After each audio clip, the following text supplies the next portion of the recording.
the handheld for now. Then it's on.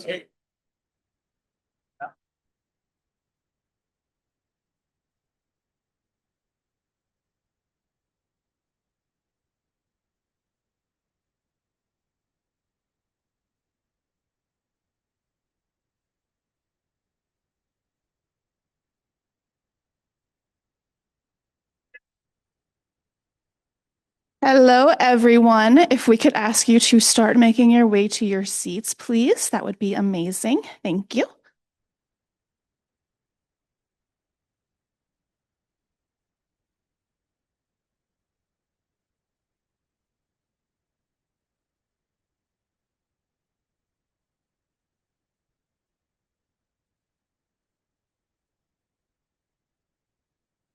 Of communication.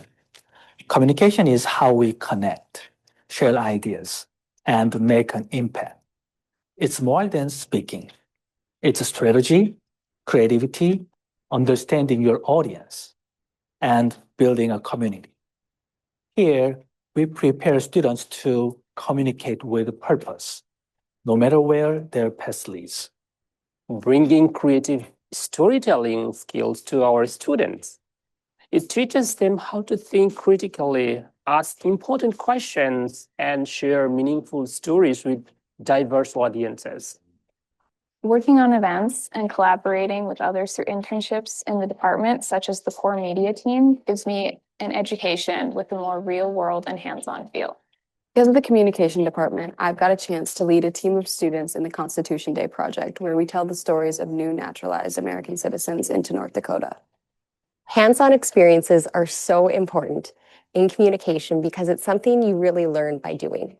I try to show them all the opportunities available and remind them that you don't have to be perfect to start.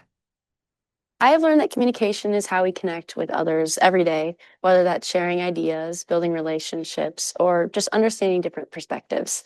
I continue to encourage students to practice these skills every day as president of the UND Communication Club. I'm super excited for the chance to teach new COM 322 course. This course will give students hands-on experience with cutting-edge tools while exploring how AI is shaping future of media and the communication. Communication shapes everything we do. In this department, students turn their voices into real-world impact. We invite you to join us and see what you can do.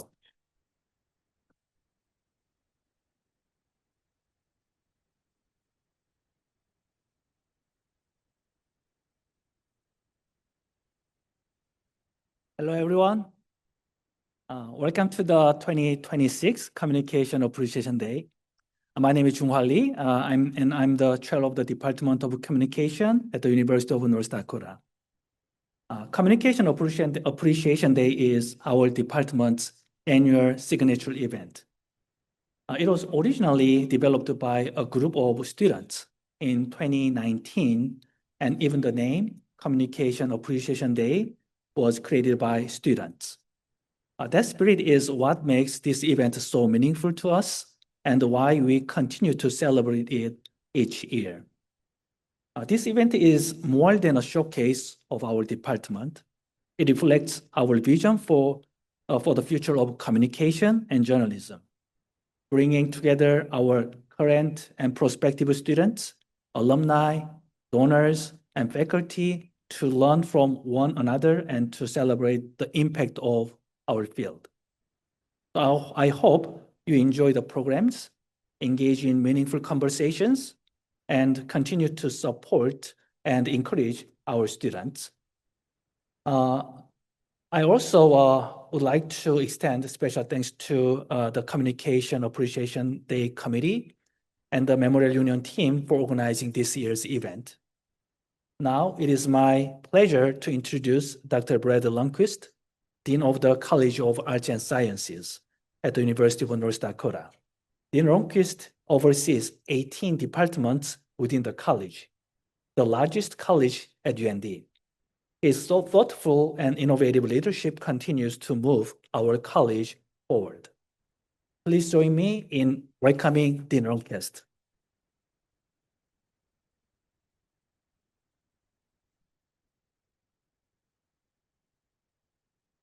Well, thank you, Dr. Lee.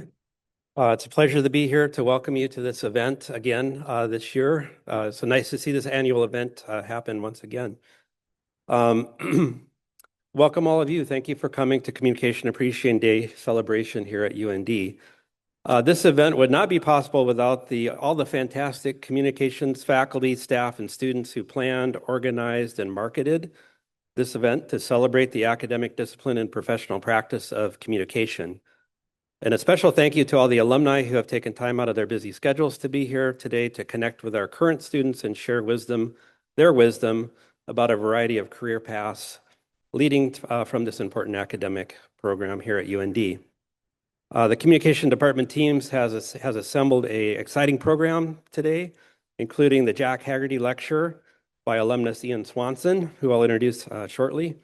The Digital Storytelling Summit Showcase, I've had the pleasure of being involved a little bit with that the last couple of summers, so it'd be nice to hear more about that program and the upcoming program this summer.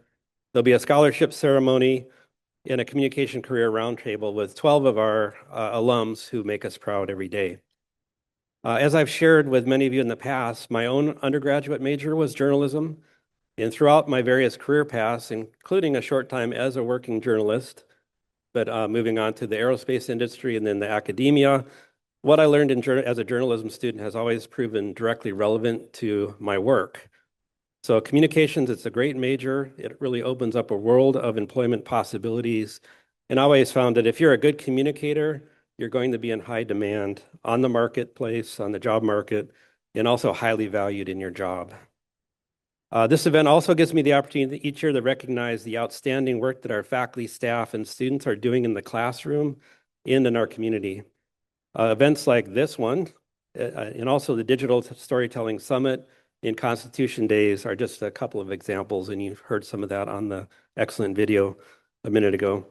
So thank you all in the communication department for your commitment to the pursuit of excellence in your work. How about just a moment of applause for our communication faculty, staff, and students and the work they do? Thank you. I'd now like to introduce our speaker for UND's annual Hagerty Lecture.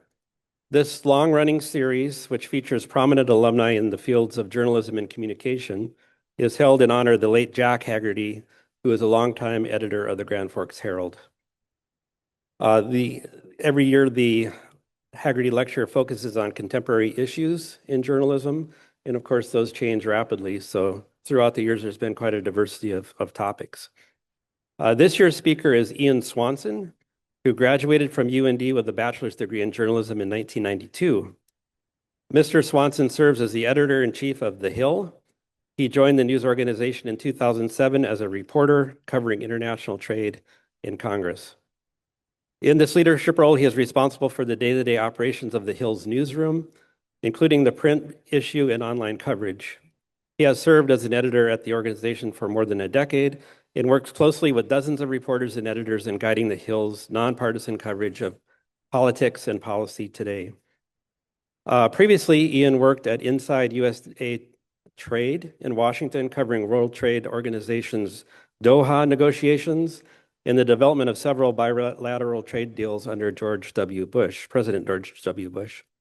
He started his career by launching an arts and entertainment publication entitled The High Plains Reader. You may have seen that around town even now, in Grand Forks, North Dakota, before covering the North Dakota legislature for the Grand Forks Herald. So please join me in welcoming Ian Swanson back to UND.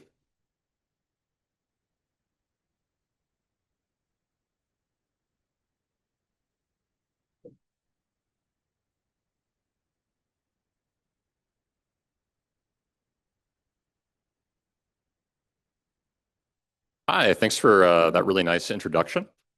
It's really surreal to be back at the Memorial Union. It looks really different than it did in 1992.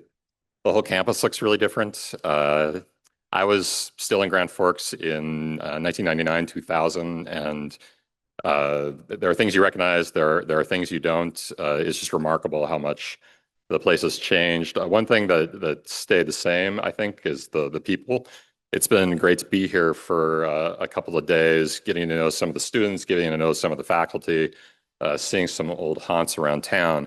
And just the kindness of everyone in North Dakota is something that really comes through, which is nice, and it's something that I remember from when I was here. Thanks in particular to Mitch from the Alumni Foundation and Brad from the College of Arts and Sciences for inviting me to come and for kind of reconnecting to me to UND, because I'd kind of been one of those alumni that had fallen apart. Thanks to my wife, Shannon, for making the trip out with me and just generally putting up with me too. It's really an honor to come back in particular and be asked to give the Hagerty Lecture because of the respect I have for Jack Hagerty and his wife, Marilyn Hagerty. I never knew Jack, but I knew Marilyn, and she was a legend for a reason. There were all kinds of things you could learn from journalism from Marilyn, no matter what kind of reporting career you went into, whether it was covering your local community or covering politics. She knew her audience, she understood her audience, and her hard work and her ability to kind of speak to her audience and write to her audience is something that journalists today and in the future can still learn from. So it's an honor to be here and giving this, and I was very sad about her passing. It's an honor to be the first person giving the Hagerty Lecture after Marilyn's gone. I'm going to talk today about the importance of nonpartisan news, which has kind of been the subject at the center of my career through a bunch of different stops. That includes The Hill, where I've made my home for the last 20 years as a reporter and an editor, almost 20 years anyway. I'm going to try to talk a little bit about how I ended up there, how I ended up going from Grand Forks to DC and The Hill, and how the stops helped me become a better journalist. And I also want to try to use that journey to illustrate not only how much the media world has changed in just a few decades, but hopefully to provide a few moments of hope for those of us in the audience who might want to go on to a career in journalism. I do still think it's a noble pursuit and one worth going after. And if one student here decides to stick with it because of the speech, maybe I will have done my job today. Well, I've been at The Hill. We've tried to call the political balls and strikes down the middle, even as the politics surrounding us has changed and grown increasingly polarized and divisive, even as the media environment itself has grown more fractious and divided. So why is that important? Why should we care about that at all? Why do we need nonpartisan news and not just news that comes with a perspective from the left or the right or somewhere else? I personally think it goes back to basic news values and what we should want and expect from a free press covering our government. When we read a news article or when we're watching a report on television, we want to believe that the people giving us the news don't have an agenda. Or if they do have an agenda, it's just an agenda that's about getting to the truth and telling us what's going on in our government, whether it's our city council or our mayor or our state legislature or the White House and Congress. It should be impartial and unbiased, and it shouldn't be bought off by anyone. That's particularly important when it comes to political news, and it's especially true at a time when the country is as divided as it is and people are simply not trusting one another. It's those times when we really need trusted sources of news, and that means getting your political news from a source that doesn't, I think, automatically see one party or one ideology as intrinsically right and another that's intrinsically wrong. Frankly, both of our main political parties in this country have had their highs and their low moments over the course of our nation's history, to say nothing of the last 20 years. The media's job, no matter which side is up or down, is to ask tough questions and to be critical, regardless of who is in power. It's important to avoid being a cheerleader, though it's also important to be able to report when something is going right for a party or a political leader. We don't want media that is just in service to one ideology or party for its survival. We need media that tries to be fair and that seeks to be seen as fair. Now, there's a lot of news outlets that don't cover the news like that. They cover the news where it's pretty clear if you're watching it or whether you're reading it, that there's sort of a good side and a bad side. It's almost like professional wrestling sometimes, I think. And there's probably a place for that coverage, but I think it also comes with a cost. Let me see if I can get this thing to work. Trust in the media has been, let's try this way. Welcome. Sorry. Okay, we got the slides a little bit mixed up. Trust in the media has been on a continuous decline in my life. In September 2025, when Gallup last polled, just 28% expressed confidence that the media was reporting the news fully, accurately, and fairly. That's down from 68 to 72% after Watergate, which was probably the pinnacle for trust in news sources. So why is this? Why has the media lost so much trust? I think there's a lot of reasons. Trust in various institutions, frankly, over that time period has fallen, including government itself. Our institutions at times have acted poorly and disappointed the public. You can throw the media in that section as well. But I think the increased fragmentation in the media is also a part of this story. We have more and more media outlets these days that mix opinion in with the news, particularly on political coverage, and sometimes in the name of entertainment. I think this has had some pretty obviously negative effects on how we collectively view the press. If you watch exclusively or read exclusively conservative or liberal leading news, you're going to be told that one side is right and one side is wrong, regardless of whether a minority opinion might have a point. The rise of social media is another factor. People are getting more and more of their news from social media. It really started during my career during the Obama administration, and then things really picked up during the first Trump administration as Trump started to use Twitter to govern, and I think everybody was on their phones trying to find out what was going to happen next. If you're getting most of your news from Facebook or TikTok and X, it really can leave you in an echo chamber of your own creation. Luckily, when I got my start in journalism, there was no social media. I count my lucky stars upon that every day, even though I like keeping up with people on Facebook. My path really did start right here in Grand Forks and at the University of North Dakota, where I edited the Dakota Student in various capacities from 1989 to 1992. The Student was a tabloid newspaper in those days, which means it looked a little bit like The Hill does in a print publication right now. This is from last year at one point when Kid Rock was visiting the White House. So it's really going to be in a time capsule someday, I'm pretty sure. Well, this is about the size of the Dakota Student when I was editing it. It was about 24 pages. It was about, this size of length and width and everything. And it's remarkable to me anyway that what I was doing in college is something I'm still doing part of the time in my career in DC. These are like scattered all over Capitol Hill. Sometimes, you'll see like members of Congress reading them and during committee hearings and stuff, which is really good for us.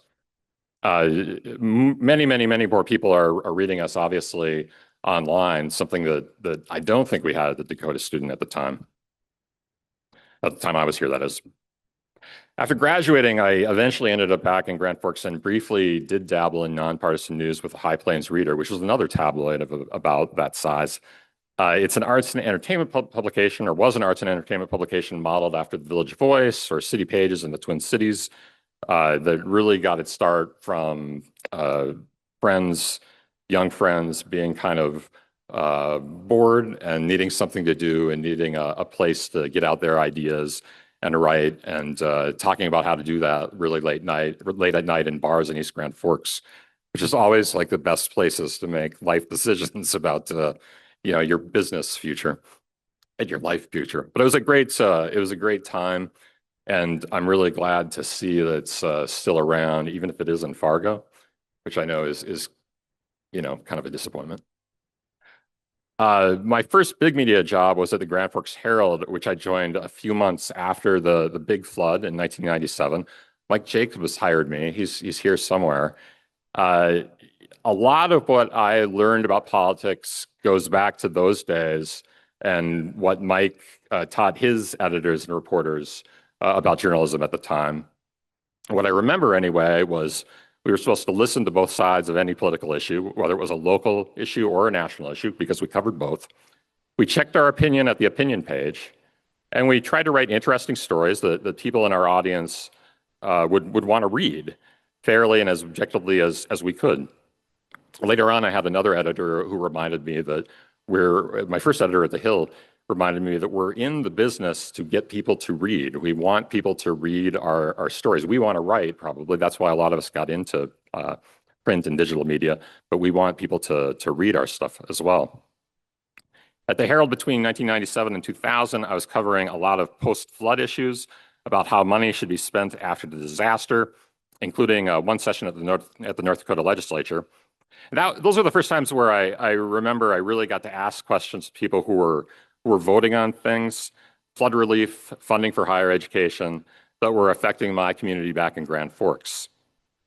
And that kind of gave me the bug to want to get to Washington and cover things on a national scale. So after 3 years at the Herald, I left for Columbia University to study journalism and political science in New York.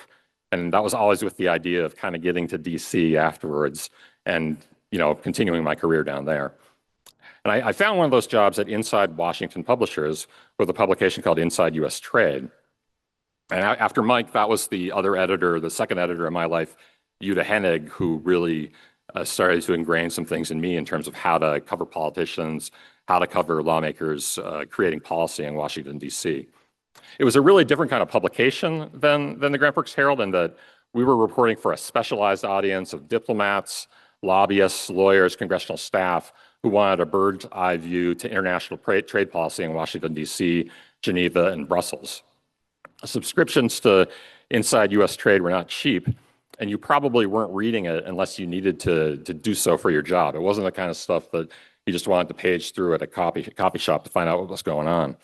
But it was great training ground for covering news impartially. On any given day, I might be talking to Brazilian or Kenyan or US or French negotiators who had very different ideas on what the rules of trade should be. These were also all our readers, and we weren't writing, primarily for a US audience. We wanted all these people to read us and think and believe that that we were taking their positions seriously and writing stuff for an audience where, if you believe the French or the EU government was right, you wouldn't think that we were skewing towards the US side and vice versa. Even though it was a smaller, more specialized audience, reporting on all of that fairly, non-partially, and authoritatively was still the key, just like it was at the Herald and how it is now at the Hill. Washington is still filled with these kind of highly specialized publications where at times you can feel like you're writing for an audience that knows a lot more about the subjects than you do. And while newspaper jobs have dropped, these kinds of positions have been on the rise and represent some great opportunities for the world's next generation of journalists. One challenge that is coming for all of us, both in these specialized publications and at more broad-based outlets, is the rise of AI. Luckily, the one thing AI can't do, at least not yet, is to have a conversation with a politician or an aide who's involved in some kind of a backroom deal or a negotiation. That kind of reporting at the state, local, and federal level will remain valuable as long as people are willing to invest in it. Both companies willing to invest in the reporters to do that, and readers willing to invest their time in reading those people's reports and watching them on television or streaming them or whatever. On Monday, one of our reporters got President Trump on the phone and asked him about Energy Secretary Chris Wright's weekend comments that gas prices might not fall below $3 per gallon in 2027, let alone this year. He's totally wrong, Trump told the reporter. It wasn't a Pulitzer-level scoop by any means, but it was a good Washington story that got picked up all over the place, and it wasn't built on AI. It gave some kind of a glimpse into the mixed messaging coming out of the administration right now, and the clear political importance to Trump in seeing fuel prices fall before too long. It also came about just because of the work of a reporter deciding, I'm going to cold call this guy and see if he picks up. And to that reporter's luck, he did. And, she got to talk about it and write stories about it all day. I ended up at the Hill after I decided that I'd tired a bit of writing specialized news for small audiences. I wanted to do something that would be for a wider audience, something my friends and family might want to read. And when I got to the Hill, it was a pretty sleepy outlet. There was mostly a print publication, that 24-page thing you see. We had a website, but I don't think we even really published on the weekend at that point. We had maybe a dozen reporters and a handful of editors when I started, and we didn't have anyone covering the White House. Over the course of my tenure, that's changed. We've hired and hired and hired. We now have journalists covering not only the White House and Congress, but campaigns across the country, the court system, the media, defense, energy, healthcare and tech policies, and many other subjects. We strove to be fast and first with much of our reporting as possible. And we sought to write about issues our audience cared about and explain the workings of Capitol Hill, which can be incredibly arcane, in a comprehensible way. We sought to tell our readership what was going on and who was up and who was down in any given week or month, and we tried to explain to them why. We had a reporter get access to an internal Hillary Clinton campaign call in 2007, where people were expressing worries about that campaign and about this Illinois senator with a funny name who was starting to make a challenge to her campaign, seemingly out of nowhere. We got interviews with another out of nowhere candidate with a more famous background, Donald Trump, in 2015, partly because we took him seriously. So he invited us to talk to him. Why did we take him seriously? Well, because he was leading in the polls at the time, and we took the polls seriously as something of where the public was going. We got thousands of other minor and major scoops in the intervening years that made news that won trust from our readership. And today we have tens of millions of people coming to us every month, every day to read our stories. We have people watching video programs that we're producing now that we certainly weren't producing 20 years ago. And our journalists are all over traditional and social media. We've somehow grown and thrived in what's been a difficult era for news and in a highly competitive environment in DC. And I think a big reason why is that we've always kept our focus on being nonpartisan and being objective. We've sought to tell stories on everything from the passage of the Affordable Care Act to countless Supreme Court confirmation battles to the rise of Trump in a matter-of-fact way, asking the tough questions, but letting readers make up their own opinions on the politicians and the policies that we cover. For us, in fact, the best stories are often about fights within the parties. Partisan battles between Republicans and Democrats are interesting, but the pit Republicans versus Republicans and Democrats against Democrats they're juicier, both to us as reporters and to our audience. A couple big ones are playing out right now that are going to affect all of us going forward. Should Democrats nominate a progressive in the mold of Representative Alexandria Ocasio-Cortez as their nominee for president in 2028? Or do they need to pick someone more in the middle who might be able to win in some red or purplish states like Andy Beshear, the governor of Kentucky? It's a divide that's been the story of the Democratic Party for decades in some ways, but it's just going to intensify going forward. In the Republican Party, there's another battle going on about what the GOP is going to look like in the post-Trump era. And that's going to touch on everything from whether America first means staying out of foreign conflicts or asserting U.S. military power abroad.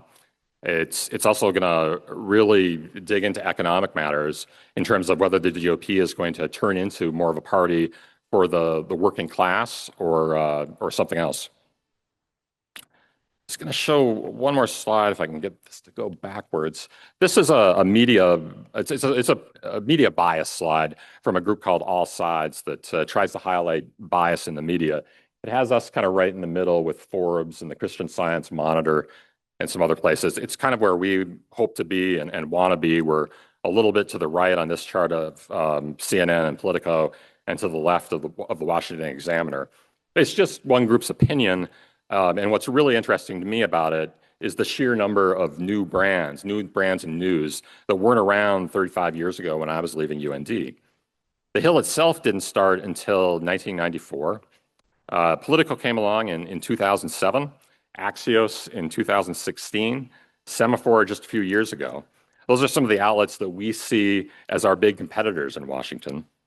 There's also been a huge spurt of new media companies that do cover news from the left or the right. On the right, you've got the Daily Wire, the Daily Caller, Breitbart, the Blaze Media, OAN, and Newsmax. Those are two right-wing television news networks, all relatively new media entities that are also all very conservative. On the left, Vox, HuffPost, and The Intercept are among the new names in news that comes from a more progressive or liberal stance. So two things to learn from this, I think. I do think all of the outlets focused on news with a perspective, probably on some level are having a negative effect on trust in media, but it does provide some hope for journalism and future journalists, and that it's created a lot of new jobs and new opportunities too. The sad thing is, it's not enough to make up for all the losses we've seen in other parts of journalism. According to Northwestern University's State of Local News Report in 2022, 2,500 newspapers have shuttered just since 2005. I'm just going to close with some comments on politics and how the political parties are changing. And I think it's interesting to look at some of that stuff and how it affects the media. And I think it also underscores the importance of having media that's trying to cover things like a neutral referee. Well, I've been in DC Both Democrats and Republicans at various points have thought their party was going to rule things for a really long time. I got to DC a few months before the 9/11 attacks, at a time when President George W. Bush's lead political advisor, Karl Rove, was really dreaming of a permanent GOP government. It wasn't too long after that where the Bush presidency was imploding over the Iraq and Afghanistan wars and an economic crisis. And then we saw the rise of Barack Obama, who, when he arrived in the White House, had supermajorities in the House and the Senate that had Democrats, started thinking the same thing, that they were going to be able to hold on to power for a really long time.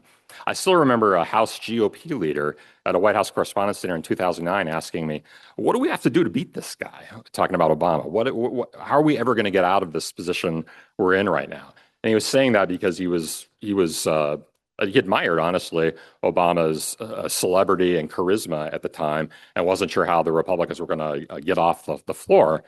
A few months later, though, the Tea Party movement was paving the way for a GOP comeback in 2010, and we had a new majority in the House.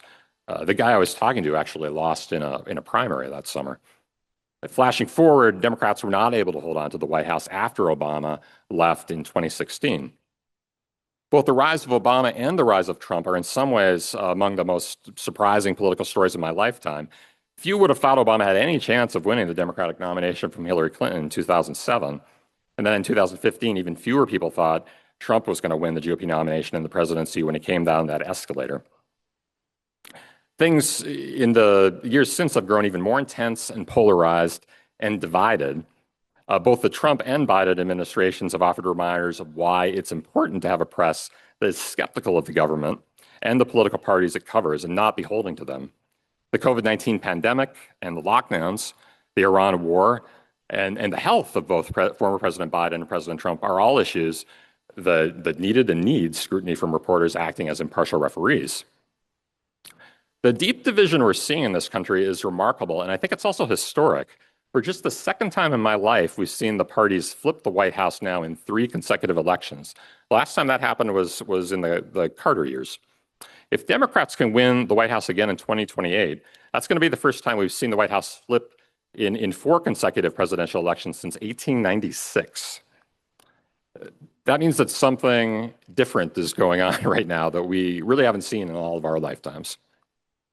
This year, the sheer number of news stories has also been stunning. One of the biggest is also a regional story, I think, the immigration enforcement actions in Minneapolis that led to the killings of 2 different U.S. citizens by federal Homeland Security personnel.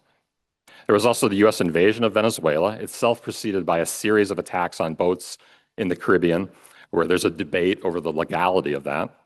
Talk of a Greenland takeover, the U.S. war with Iran, continued fighting in Congress over funding the overall government and Homeland Security, the Department of Homeland Security specifically, the Supreme Court striking down of President Trump's tariffs, oral arguments at the court over ending birthright citizenship, battles over a White House ballroom and the destruction of the East Wing, rising measles cases and falling vaccination rates, and now the firings of Kristi Noem at DHS and Pam Bondi as Attorney General. This is all happening in a midterm election year where Democrats hope to win back the House and Senate majorities. Winning either would give the Democrats subpoena powers over the Trump administration, and a new House majority would almost certainly lead to talk of a 3rd impeachment of Trump. There's critical questions for our country going forward, some of them about those issues. What kind of immigration system do we actually want in this country, and how do we want to police it? What should citizenship mean? How do we create a country where people can believe their children will have a brighter future? How do we ensure the next generation is going to be able to afford college and higher education? How do we ensure that people are going to have jobs and homes and a government that works for them? And how are we going to handle the AI revolution that's going to profoundly affect our economy, not only journalism, and the way we live and work? Journalists will and should be on the front lines reporting on how our political leaders address those issues. They should be asking the tough questions, and they should be holding our leaders accountable for their answers. There's a long, proud tradition in this country of newspapers and news outlets that have a perspective and a voice, and I think that's valuable. But I do think to deal with some of these big issues, we also need plenty of reporters and editors who are acting as nonpartisan arbiters searching for truth. And I hope more traditional objective reporting without a slant can find an audience in the coming years. Our experiences at the Hill give me some hope for that. And I also hope everybody in the audience will help that along by demanding it of the news media that you do use. Thanks again very much for having me. I hope we can take some questions from the audience and have a conversation about some of this stuff going forward. But thanks for inviting me. It's an honor to be here.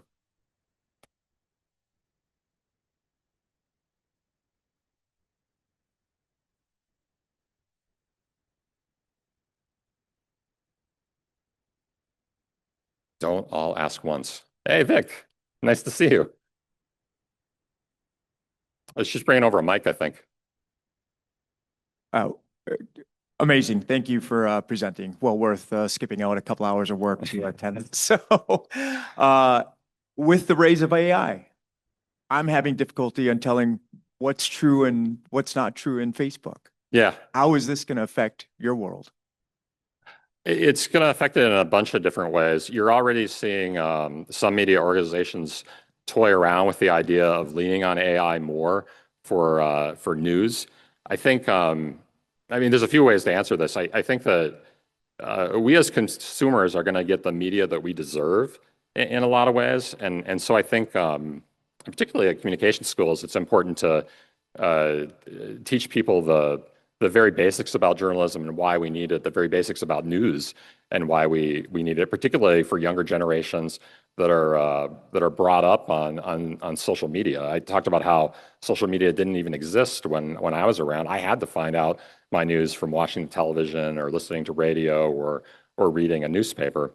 The generations coming up after us are getting their stuff exclusively from social media. Sometimes it's hard to tell what's fake and what's real when you're looking at Instagram or Facebook, or I'm not on TikTok, but I assume that there's issues there as well. And I think part of it is educating yourself and understanding and going to sources that you can trust and that are verifiable. For the news media, we have to make sure, I think, that people in positions like myself guard against using AI in ways that it shouldn't be used. I don't think AI should replace reporters who are reporting stories and writing stories, but unfortunately, there are ways for AI to do that. If you're doing searching for various topics right now, you might come across a story about a movie or a subject where it's fairly clear that everything's been written by a computer. There are websites you can go to that'll give you some of the signs for when you're reading something that's been created by AI and kind of what to look for. But that's going to grow increasingly harder to snuff out, I think, as we move forward and as the technology gets better and better. So keep reading The Hill. We're not using it.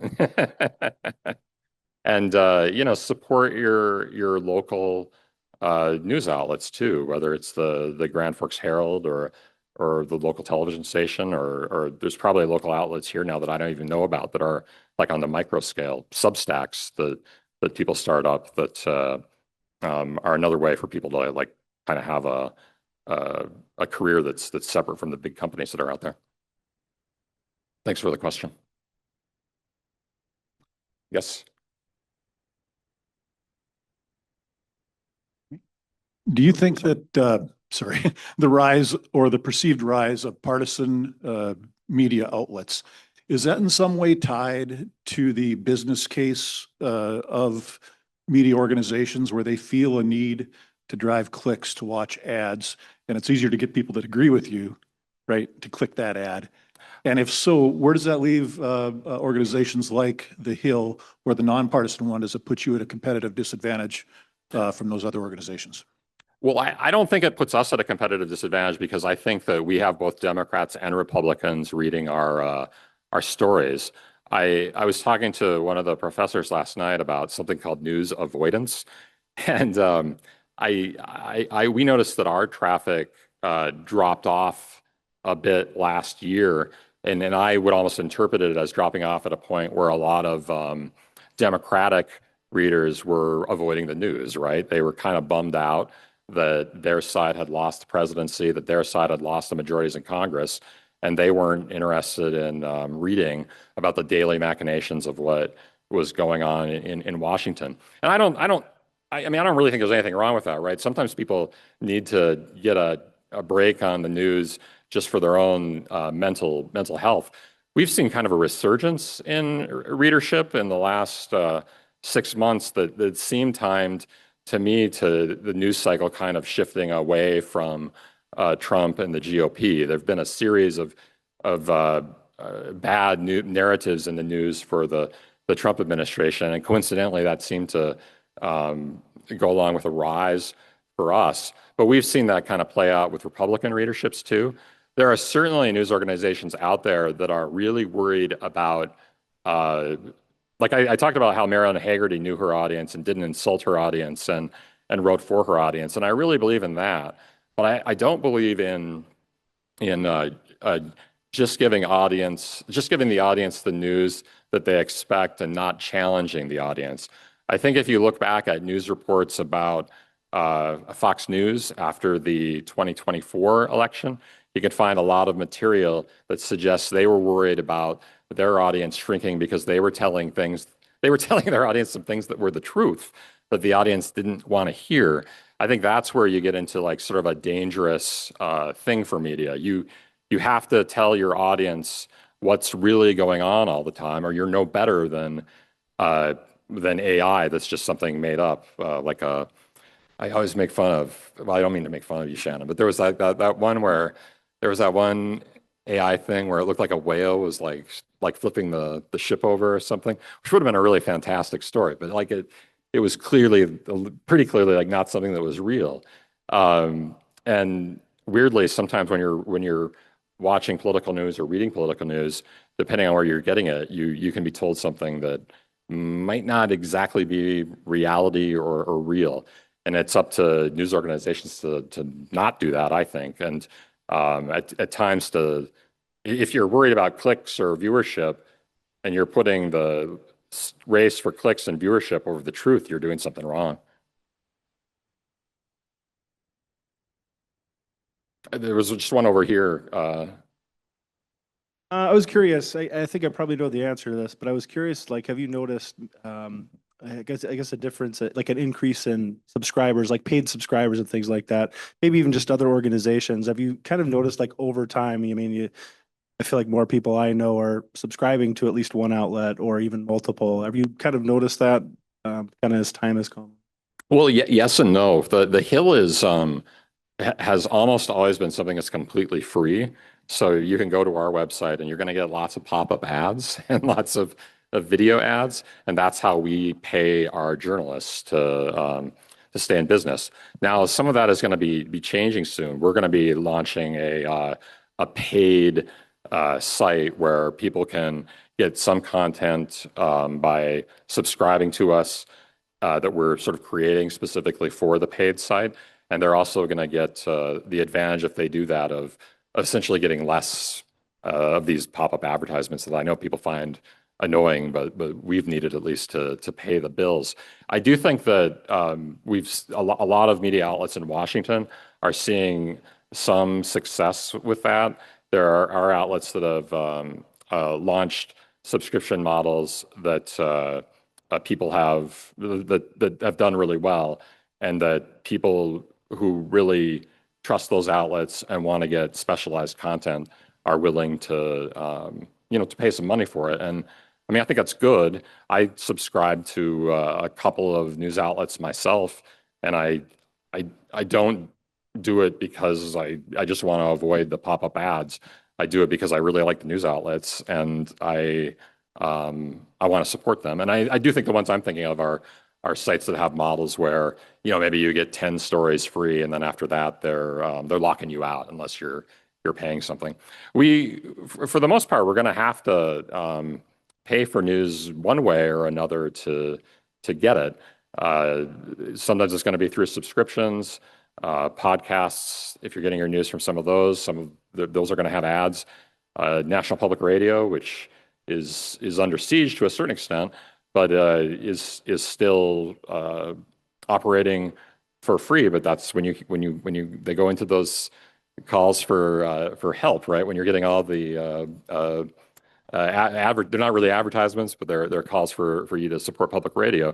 Well, that's the price for that media. And again, as consumers, I think it's something that we should just understand and appreciate and realize we need to support on a certain level. Yes, Ian, I'm a visiting public, and I want to thank the school for including the public in these kinds of lectures, and it's very informative, and thank you. But one of the things that I thought about a lot driving over today was that in my life and going to Washington over 45 years for work is that there's a missing equation in the process now called problem solving and the responsibility of the Congress.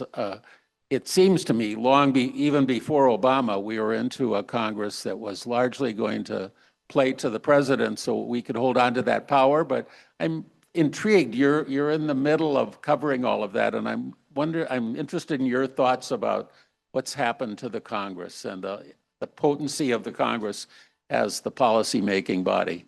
The Congress has given up all its power. That's what's happening. And you're right, Joe, that was happening. There's both a steady slide of that crosses administrations, but what we've seen in the second Trump administration is again something that's extreme. I think that may change in the second half of the Trump administration. Obviously, it could change in part because we may have different leadership in one of the chambers.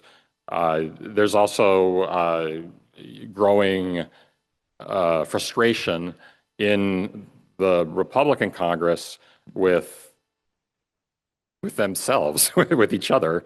There's fights between the Senate Republicans and the House Republicans.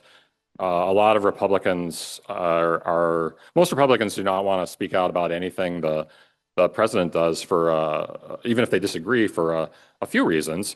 He's very powerful in primaries, and he expects and demands loyalty from his party. So if you break with him, you're going to get it.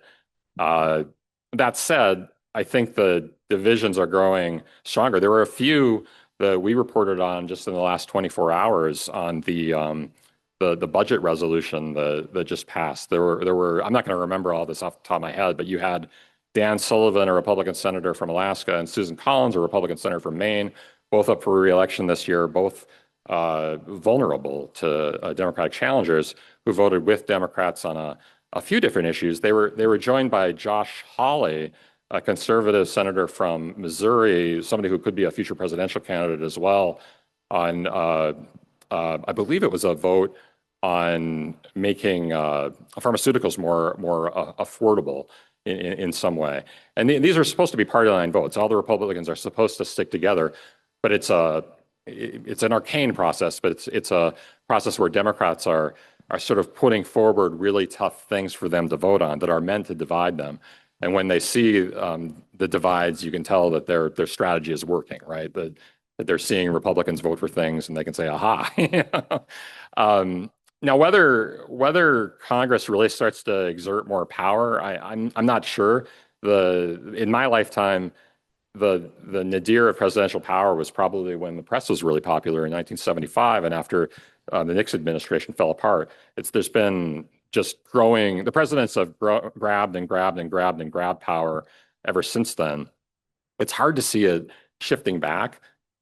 I talked about how the presidency could flip, in 4 consecutive elections, and that seems notable to me. I mean, it seems kind of crazy that something like that hasn't happened in 130 years or whatever.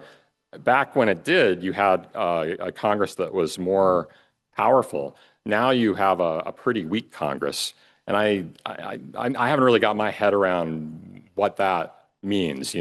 Executive power at a high, legislative power at a low, and yet both of the political parties clearly pretty unpopular, and that has to explain why we're seeing the flip. What comes next, we'll have to see. I think it's going to be exciting to cover. So I'm again, I feel fortunate that I'll be in a position to try to make sense of it all. Sorry, there was Jenny. Hi, Ian. It's very nice to see you again here after so many years, and also to have watched the expansion of your career at the Hill over the last 15 years or so. Thanks. I wonder, as you talked, one of the things I was thinking about was the significance of an international perspective, particularly in providing a balance and creating more nonpartisanship within news. And I was wondering if there was any plans within the Hill to also to increase its international focus at all, perhaps with more staffing or reporters, foreign reporters, and also if you might comment on something about the role of an international perspective within universities. Sure. On the first part of the question, we definitely don't do a ton of we do a lot of foreign policy coverage. So obviously the Iran war is a big subject for us right now. President Trump's position with NATO is a big focus for us. We recently had a reporter go to the Sudan and she's been writing stories this week about the Sudan civil war. We're definitely pinched in terms of the amount of resources we're afforded to do things like that. We try to take the opportunities when we can get them. We write about the Ukraine war a lot. Often our reporting on foreign policy is done in Washington. We're talking to the ambassadors and the foreign diplomats that come through. I think, they're looking to tell their stories to us sometimes too, so that helps. We have a reporter who covers foreign policy, and then we have two reporters who cover defense, who sometimes dabble in things in foreign policy, though they've been pretty busy with defense issues too. One of the big stories going on right now is just the infighting, frankly, within the Pentagon between Pete Hegseth and the Secretary of the Secretary of the Army. The Secretary of Navy was just pushed out yesterday by Hegseth and his second in command. I think, primarily the Hill is focused on domestic politics and domestic policy, but we do what we can. We report what we can. We're certainly not the New York Times, and I think that's like a great outlet to go to for really strong foreign policy coverage and international coverage. We don't have reporters in other countries. It would be exciting to be able to do that, but I don't know if it's likely anytime soon. We are part of a larger news organization now too. The Hill was, for a long time, was run by, it was almost like a family business, and it was sold a few years ago to a larger company that has a 24/7 cable network as well.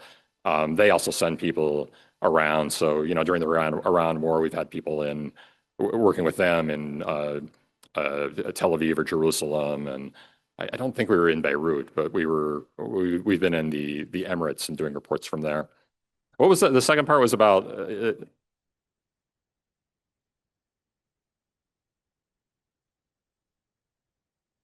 It sounds like a good idea. It's out of my lane.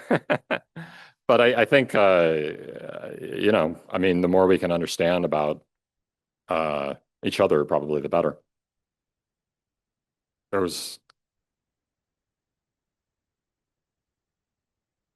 Oh, sorry. Hi, Kathy. In your career, who is the most public person or personality you have met and met with that had a report on? And after meeting them, how did it affect your opinion of them or how you shared their story? I don't know that I've been an editor for a long time, and when you're an editor, you meet fewer people. And I've been an editor now when I got to the Hill, I was reporting in 2007. And then I think by the end of 2007, I transitioned to being an editor. I think as an outsider anyway, it's hard for me to answer the question in terms of somebody I've met.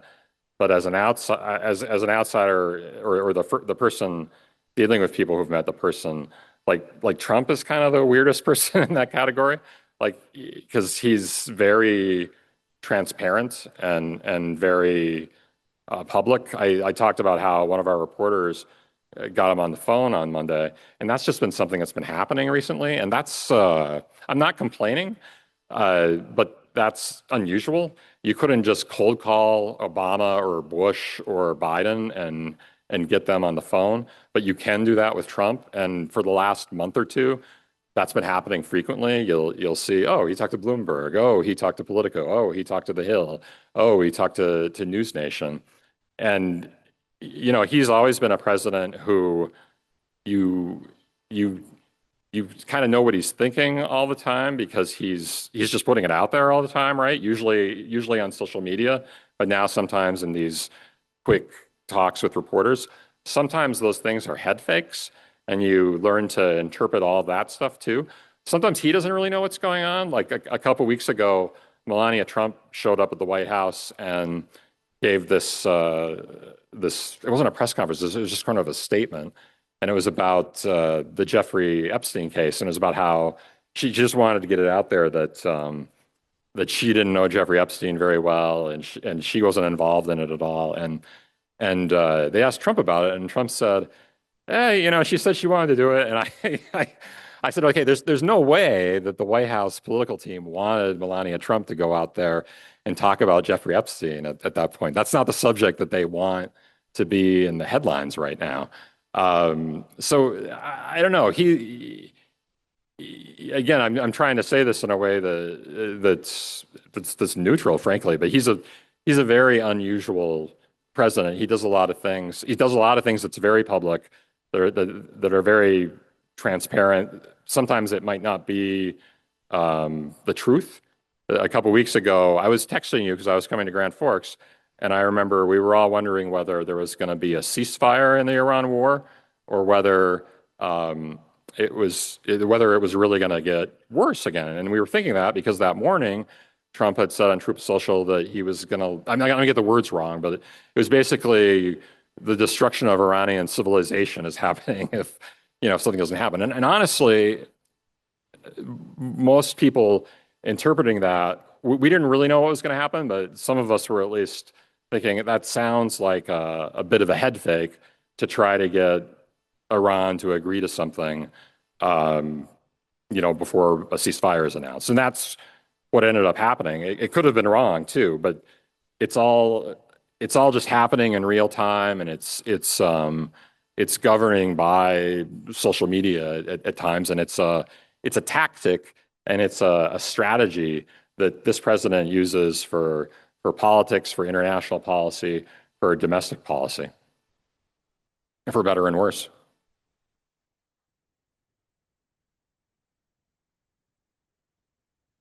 Any other questions? In the back.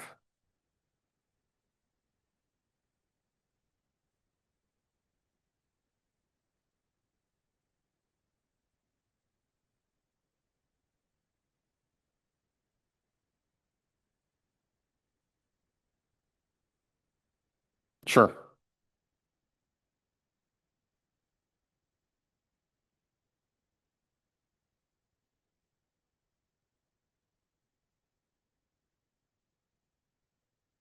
So the greatest thing about covering Congress is that the lawmakers are, I was talking about Trump being accessible. The lawmakers are super accessible, a lot of them. And our reporters hang out on Capitol Hill all the time. And the best thing you can do to get information is to get a lawmaker to give you the information. So whenever there's a vote in Congress, and whenever there's a vote in the House, you have all of these reporters that are hanging around waiting for the lawmakers to go in and out of the House chamber or the Senate chamber to vote. And they're going to try to grab them and ask them questions about whatever topic they're seeking information on at that time. When I was a trade reporter, my boss, Uta Hennig, would teach me all these little tricks. You'd be at a committee hearing, and with committee hearings, usually sometimes there's 3 or 4 members at a time, and they kind of come in and out when they have their time to ask the witnesses questions, and then they'll go out the back door. If you're the reporter, you go out the side door and you chase after them, and you ask them whatever you want to ask as they're leaving the committee or going to the committee. there's all kinds of little things like that you learn as a reporter from other people who've done it. You show up prepared. You know what questions you want to ask. Another thing Yuta would teach me was you don't stop asking questions until they push you away and get tired of you, because these are the people that are controlling democracy, for better and worse, right? These are the people that are your pieces of information. You need to be prepared when you get there, and then you need to just try to get as much information as possible from them and keep them talking until they say something that's hopefully interesting and newsworthy. We do call lawmakers too and try to get them on the phone. It's all really about access, and you want to do whatever you can to get that access. And you're in Washington, you're still competing with a lot of other reporters to do that. All right, the reporters that are the best at it too, they kind of know how to find lawmakers in places where the other reporters aren't, so that they can get them exclusively, to talk to them exclusively. And often reporters that have been in the business for a while, they learn it's not that they become friends with the lawmakers, but the lawmakers can understand that they can trust some of these reporters more. And often, I mean, I've had lawmakers tell me, well, look, can we go on background so I can talk to you about something? This can't come from Congressman John Smith. This has to come from, a Republican senator or a Republican lawmaker, or sometimes they'll want to go on even deeper background. You'll have negotiations about that and everything. The best reporters are the ones who, develop relationships where those people will, really tell them what's going on. If you're talking to Republicans who want to criticize something that their leadership is doing, I say Republicans, but I could be saying Democrats too.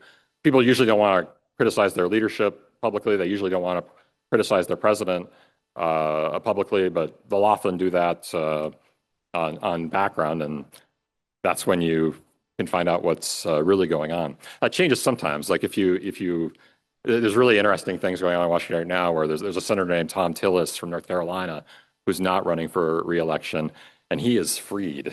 He is freed. If you want somebody to criticize something the party's doing or criticize Trump, he's probably going to give that to you, because he's frustrated and he's angry with Trump, and he doesn't always disagree with him. When he does, he'll tell you.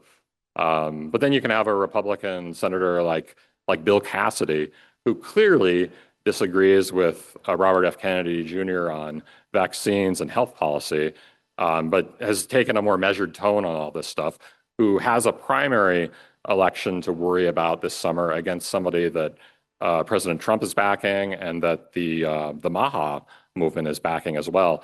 And, he's much more careful with what he says. Maybe to some reporters, he's less careful with what he's saying on background.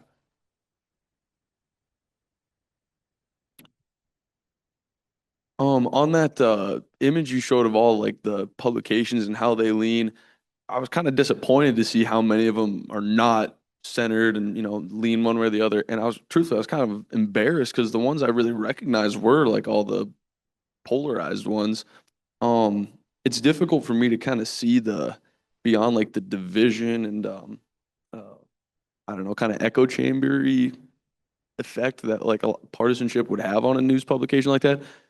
But given that there's so many of them, do you think that they have some sort of value at all, or what do you think about that? I do. I think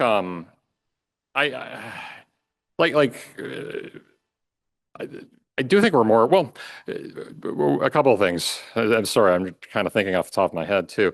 Like, as divided as we are as a country right now, like some people will say, oh, we've never been this divided before as a country ever. Well, yeah, actually we have. It was called the Civil War, I mean, there have been really deep divisions in American society before. There's also always been media that have advocated and that have had a perspective. And I don't think there's anything wrong with media that advocates or has a perspective. I think that those media do have a place in society, and whether it's National Review on the right or Mother Jones on the left, or I could name a bunch of others. They tell intelligent stories. They have intelligent opinion writing that's interesting, and that can be worth your time. You want to know where it's coming from, I think, but I think that can really be valuable. I think the times where it gets dangerous is like what we were talking about a few minutes ago, whenever you're putting not just opinion first, but opinion or the search for readership or viewership ahead of the truth. I think that's the thing that's really dangerous, when you're only telling your audience something that it wants to hear.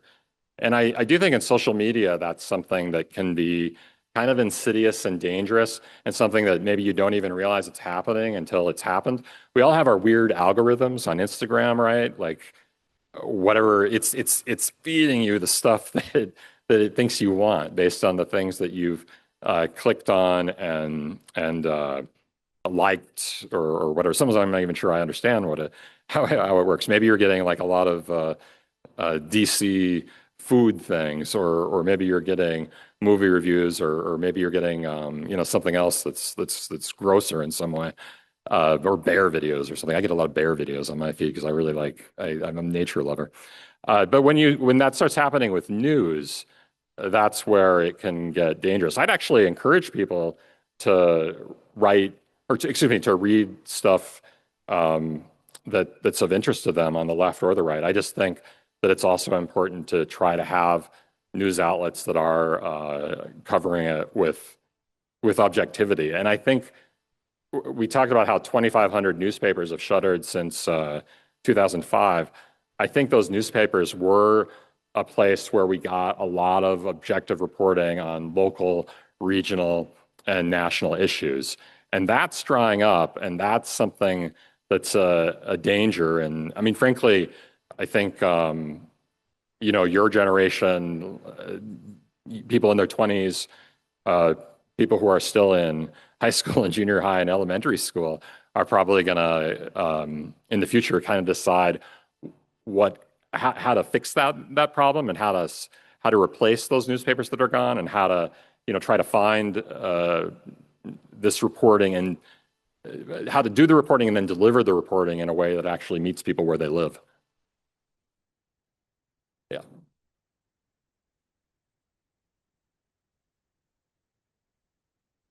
How have you, with social media and nonpartisan news, how have you seen social media kind of push that out? Kind of what he was saying with his question, but how have you seen that make it harder for nonpartisan news to be listened to more frequently?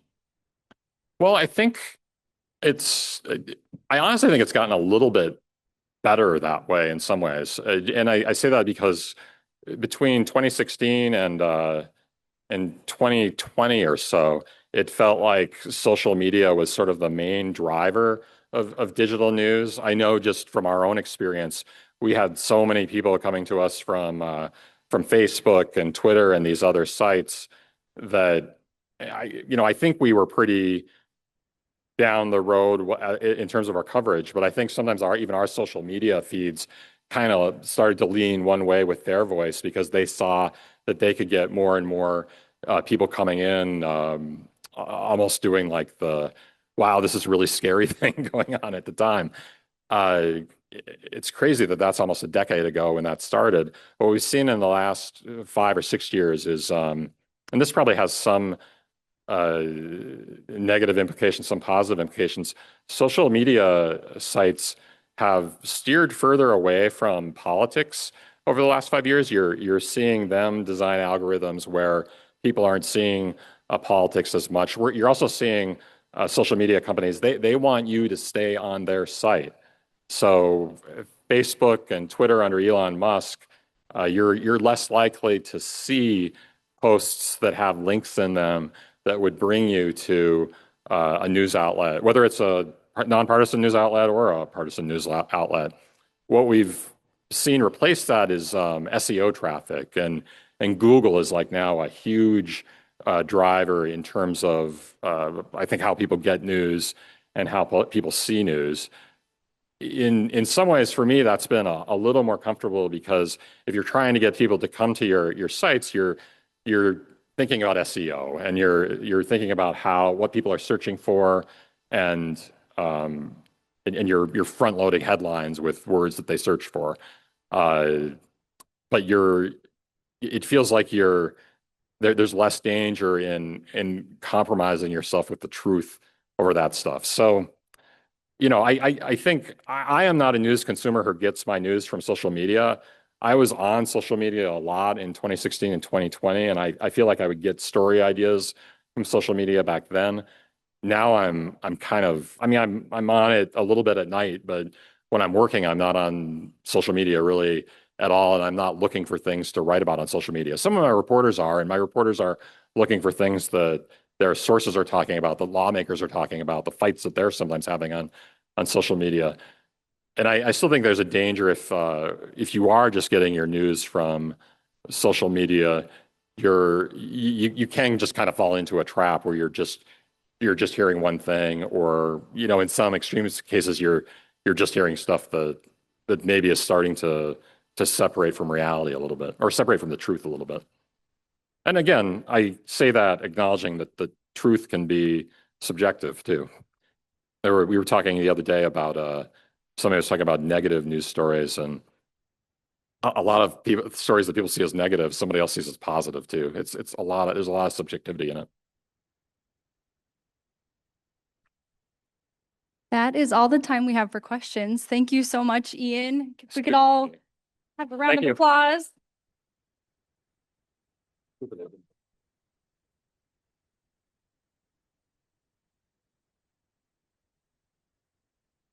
All right. One more round of applause for Ian and for all of our students, or our questions, sorry. Okay, the next part of our presentation today, we are going to move on to the Digital Storytelling Summit. So I hope you will all stick around to hear about this amazing program and hear from some awesome students. If you haven't heard of the Digital Storytelling Summit, I think after this presentation, you'll be really excited about it. So we're just going to get right into it. Thank you all for being here. My name is Emily Buteau. I'm an assistant professor here in the Department of Communication, and I've had the pleasure of co-organizing the Digital Storytelling Summit for the past 2 years, and we have another one coming up this summer. Just to provide a little bit of background, as I know not everyone is familiar with the summit, it is a week-long camp for high school students where they come to campus and they get to learn from professors and professionals, industry journalists about journalism, storytelling, videography. They get to try out the real video equipment, take a field trip to WDAY in Fargo, and then also the highlight of the week is working with a community partner where they get to tell a story for a nonprofit or a small business or an organization in Grand Forks. Both of these years that I've been involved with the summit, I have been beyond impressed with the students, our interns from UND, and also the high school students who've come to join us. They've been impressive, dedicated, and just honestly so much fun. Many times they come to camp very shy and nervous and unsure of what the week will have for them, but they leave full of excitement for campus, for storytelling, for the potential of maybe becoming UND students someday, and also for the friendships that they've made with each other and for their UND interns that they've also made friendships with. So we're excited to be hosting the Digital Storytelling Summit again this summer during the first week of June. So if you know of a high school student who would be interested in North Dakota or Minnesota, they get to come to campus for a week, get immersed in college life, and leave with so many great experiences. So our deadline to sign up is April 30th, and we only have a couple spots left. So if you know of anyone or you think of anyone when I'm describing this, please let them know ASAP. So now it's my pleasure to begin the showcase by welcoming some of our amazing UND student interns and high school attendees from last year's 2025 camp to share their experiences. Before you watch these videos, I just want to highlight to you how impressive these students are. They meet their community partner on Monday. They learn videography for the first time, video editing. They get to hold these professional cameras and boom mics and lighting for the first time. Interview these clients, go to get tours, go on field trips, all on Tuesday, Wednesday, and Thursday. And then Friday morning, they present to their family, a bunch of people at UND, their community partners in this formal presentation on a stage. So they literally have 2.5 days to learn and do all of these things. So I think that Once you see these videos, you'll be as amazed as me. So first, I would like to watch this video. This is kind of our introduction video, and then you'll get a chance to meet some of our attendees and see the work that they did.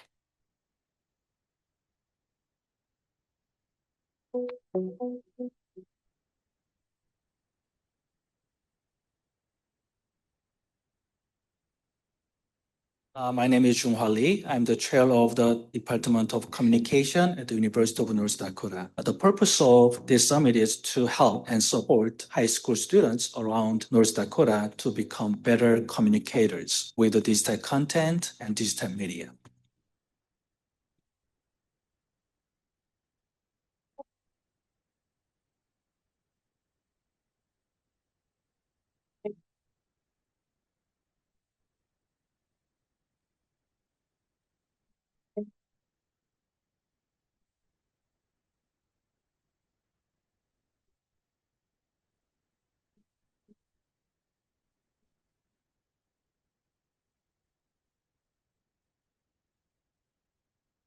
I would say my favorite part was seeing where everyone came from day one. Everybody pretty much came alive. Although, I don't know, just seeing the group collaborate and get work done was pretty fun. It was fun staying in the dorm again, too.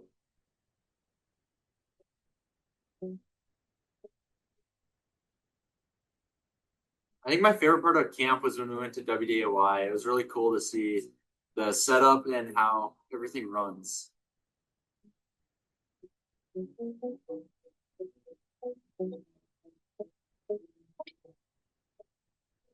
I think my favorite part of like the actual work was probably getting to go film and learning how like the camera works, because I've used cameras before, but I've never really gone to like a technical aspect. And I kind of learned that I really like to work with cameras. I didn't really know that before. I liked being like in front of a camera and like speaking, but now I realize I actually like the actual like filming aspect of that. So that was cool. I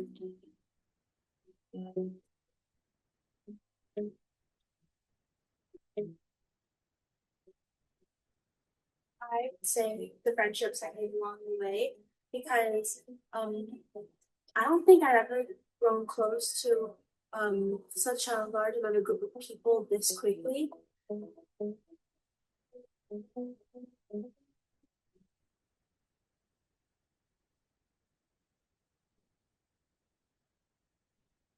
As you know, nowadays, everyone can use digital media and everyone can create digital content. But how to use digital media and how to create better content are different story. And that's why our department started to host the Digital Storytelling Summit last summer. And we want to make this summit our department's annual summer event for high school students.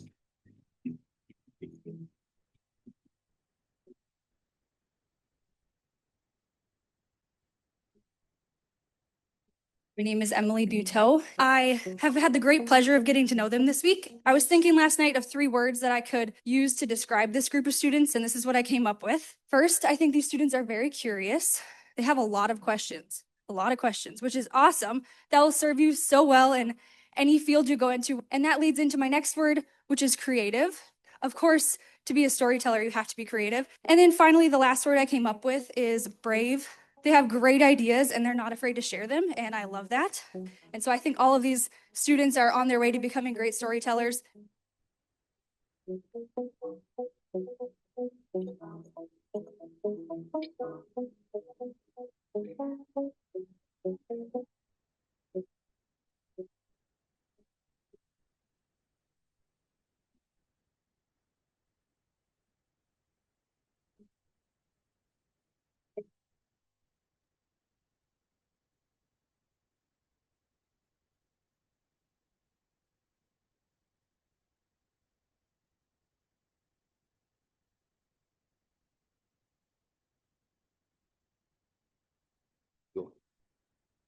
Hello, everybody. My name is Quinn Berg. What was that? Oh, cool. I was a media coordinator for the Digital Storytelling Summit. I should probably start with a warning. This paper is just for show. It's completely blank, which means that everything that follows the next 1 to 2 minutes is totally off the cuff, and I do tend to ramble. So I'll try to keep it brief, but you have been warned. And don't get me wrong, I did try and plan this out a little bit more, but I was thinking about what I would say about the Digital Storytelling Summit. And there's a lot I could say. I could talk about how educative it was, the skills that I was able to improve through my time there. I could talk about the friendships that I was able to foster. I could talk about just how plain fun it was, hopefully for everybody involved. I know definitely for me. But I was thinking about all these things, and I realized that you guys are probably going to hear a lot of that from everybody that follows me. So I didn't want it to be too rote. You know what I mean? Sorry, tired. I yawned at the DSS too. That's funny. Anyway, so I thought about what I could say that was unique to me and something only I could offer. And it took me a pretty embarrassingly long time to figure that out. But then Ryan here walked in, and I realized he was staring me in the face. It was my boys. It was the group of students that I was in charge of supervising and working with during my time there. Robert, Jacob, and Mr. Ryan Singh, who you're going to hear from in a moment, and you should be looking forward to it. And obviously, I can recognize that I'm pretty biased because I worked with them, but I found these three to just be the most intelligent, hardworking, and just hilarious high school students that I'd worked with in a long time. I don't know, voice crack. I don't know, maybe I went to a lame high school, but I thought these guys were great. I loved my time with them. And I think I got the best of the bunch. Not that everyone there wasn't awesome, but I like Ryan, Jacob, and Robert. So, on an anecdotal level, I come from a family of pretty big family, guys. And I'm the youngest of 4 boys. So it's not too often in my life I've gotten the opportunity to be a mentor figure. And through the DSS, I was able to hopefully do a little bit of that. And I felt pretty good. Hopefully I can keep that rolling in some capacity, even though I'll be graduating and I won't be returning. But it was a special thing. And I think that was probably the highlight for me, was being able to be in that mentor position. And I thought it was awesome. Now, please give it up for Mr. Ryan Singh.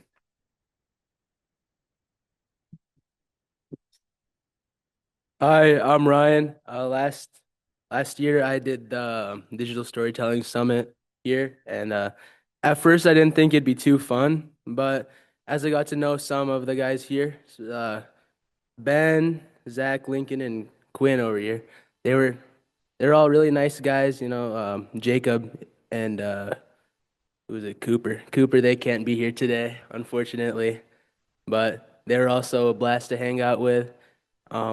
We had some problems with our equipment on the first few days of editing. So me and Jacob ended up having to stay up for a lot of it. So I did sleep through most of the day. But I'd say overall, it was a very, very good experience. I'd recommend it for any students who are interested in journalism or anything like that, maybe even just talking. I didn't learn a lot, obviously, but yeah.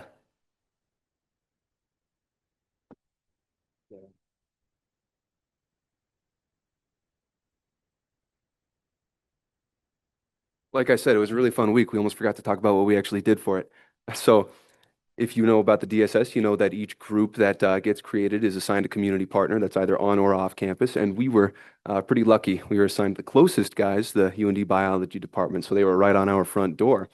And the boys created a promotional video and a story. Ryan, I believe you mostly did the video. Is that correct? But our guy Jacob did this great little story on Dr. Robert Newman and the rest of the biology department. We thought it turned out really nice. A little hard to read, so maybe you can find a digital copy of that elsewhere. But it was great. It was really fun advising them on that because I'm more of the writer side of things. So I had a lot of fun editing. And here's the video we made. Ryan was the chief editor on it. Like he said, a lot of late nights. I think he's lying. I think he learned a little more than he thinks he did. Or at the very least, he was really good at video editing when he started, because I think this is a really good product. So let's see it. I've always been fascinated by animals and what they're doing. When I was growing up, my parents always exposed us to these science videos. I've always loved biology. I think it's because, they tell you not to say this, but when I was a little girl, I just loved being outside. And I know this sounds strange, but I've always loved playing with insects. So I'm an entomologist and a biologist. Many of us are influenced by our parents. And my father used to take us out when we were little, just to go, we would call them, we're going to go out and catch some lizards. We lived out in Las Vegas. About 5 years ago, I was watching TV. And there was this advertisement for this, what I call them doggy drugs. You give the dogs this drug, and they have complete flea and tick control. And I started thinking, well, why can't we use that with Lyme disease and treat mice? We work a lot with pollinating species. So I have a student that's working on a master's degree, and he was the state apiary inspector. And people don't realize this, but 60% of honeybees in the United States come here for the summer to rest from all the hard work they do. We ship them in on tractor trailers, and they just pollinate alfalfa and canola and just try to get better from all the hard work they do, pollinating almonds and blueberries and cranberries and melons and apples all over the United States. We try to understand stuff all the way from autism, like I said, to ADHD. And some other folks in my lab is looking at the older part of brain development, how we can mark early Alzheimer's just by looking at your eyes. We need our food. We need agriculture. It's an important part of our economy. But there are ways of doing those things that don't necessarily buck it up for everybody else that lives out there, like the frogs or the ducks or whatever it happens to be. And so I think that's a contribution right there, because we can have, in a way, we can have our cake and eat it too. We can do the things that are important to human societies. And if we're smart about it, we don't necessarily lose biodiversity, which is a big concern nowadays. Invasive species are a huge problem in terms of insects. They come across on all sorts of things. When I worked with Department of Agriculture, we had some that come across on packing materials of Italian tile. When I got into taking entomology classes, entomology, people think it's kind of a geeky thing, but it's actually a very big field, large field, and there's many ways you can go. And the thing that attracted me most with entomology was the disease aspect, transmission of disease, and that really fascinated me. So that's the direction I took. I think it's a mistake to think of humans as separate from other species in the world. We are very interconnected. We depend upon well, let's take our insects. Okay, we depend upon insects to pollinate our crops. Okay, we depend on insects to make products for us. Okay, we compete with insects as competitors for our food and our fiber. And in my instance, we have insects that could transmit diseases. So we are intimately involved with other species, whether they're insects, whether they're bacteria, whether they're viruses. They impact our lives. And the mosquitoes and the ticks are also great examples of sort of the intersection of ecology and, say, public health.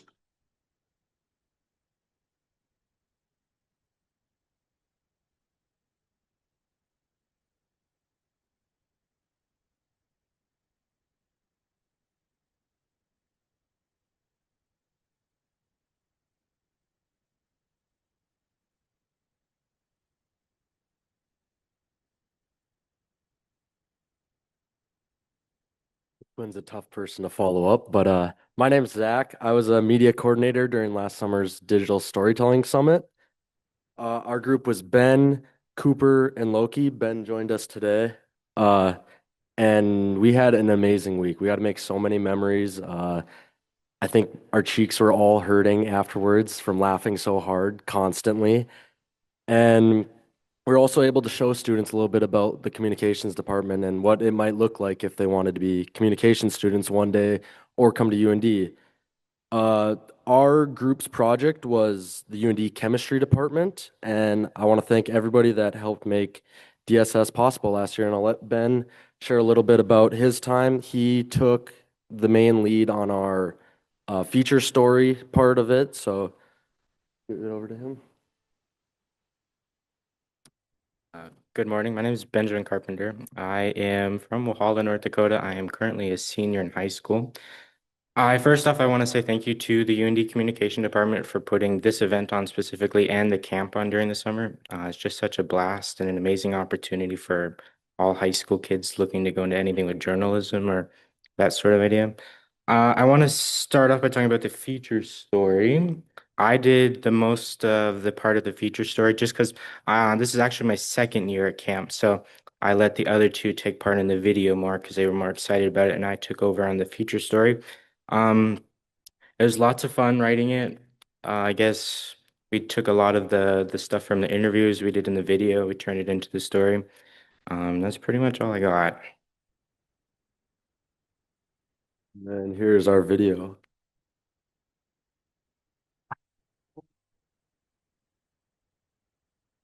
Chemistry at University of North Dakota is fairly small department. We have about 20 faculty. People get to know each individual student. My name is Sonia. I'm a graduate student. And my research is mostly on forensic science. The group I always have like weekly meetings with my mates. So we plan. Certification means that we are really certain level of quality.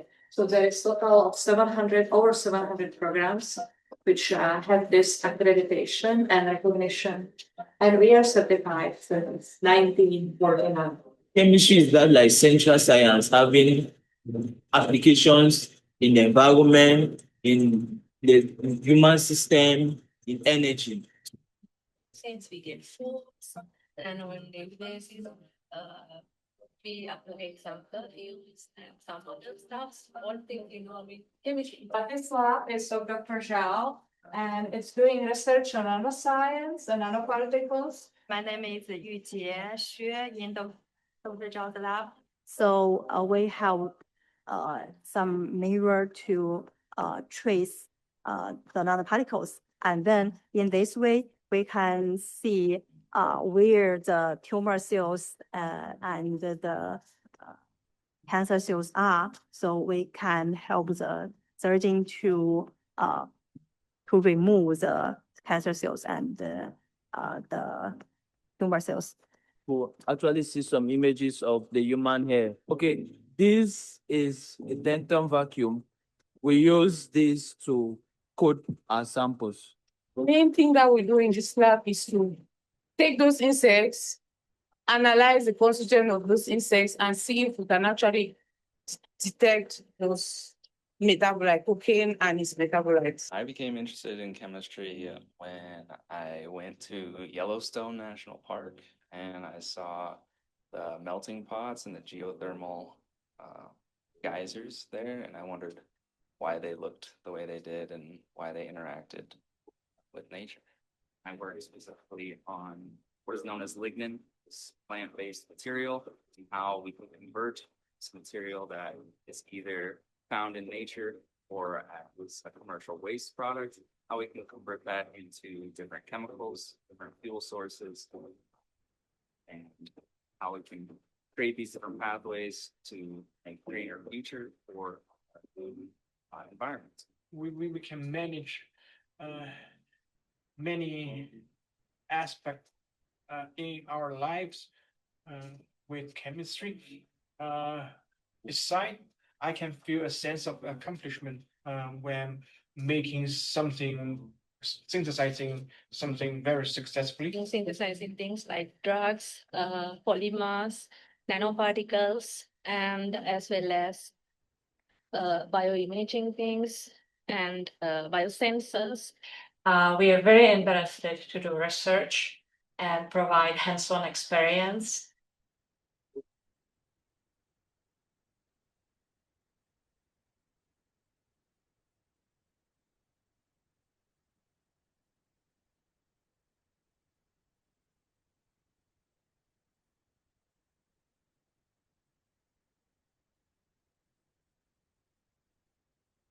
Hey everyone, I'm Lincoln, and I was a media coordinator at last year's DSS. First, just want to thank Dr. Lee and Dr. Gibbens Buto for the tremendous event they put on. They kept us fed, kept us housed, and I think that really helped our group. So our project was Abigail's Book and Gift Shop. Over the week, we kind of got to learn about what she did and kind of her journey, and it was really exciting because getting to cover a small business, do stuff like that, and then obviously just interacting with my group, Olivia up here, Brindley, Liv, and Amelia. They were all super fun, and everyone came together in the end. It was really exciting and a really great week overall. So I'll turn over to Olivia here, and she had the feature story.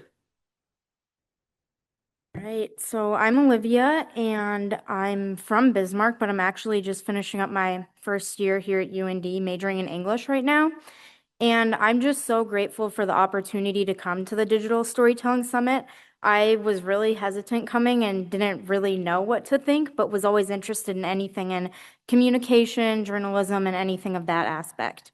And I primarily worked on the feature story with Brindley, and this was what we were able to create up here. And then for this, mostly we talked to Abby a lot and got several interviews with her, just about how she started, the process of getting the books and gifts in her store and future expansion. And so that's a lot of what we talked about in our feature story up here. And then we also were able to put together a video with Liv and Amelia and kind of make this promotional video for Abby.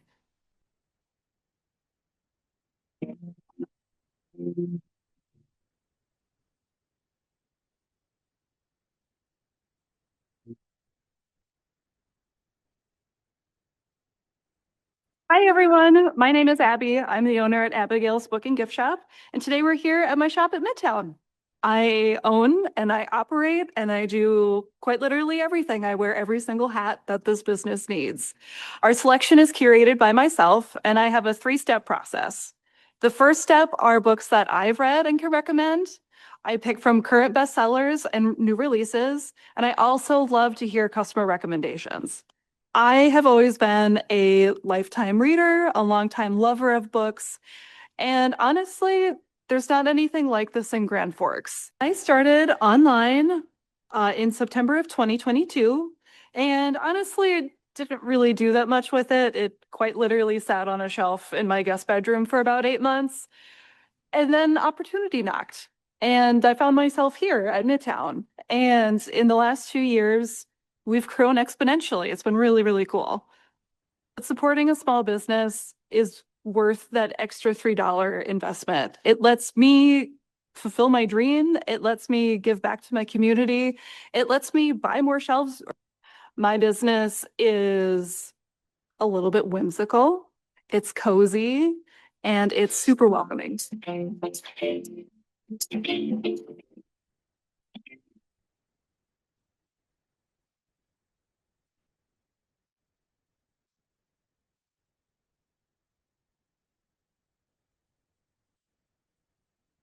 We're here, we want you here, and you're welcome here. Dude, what are we doing?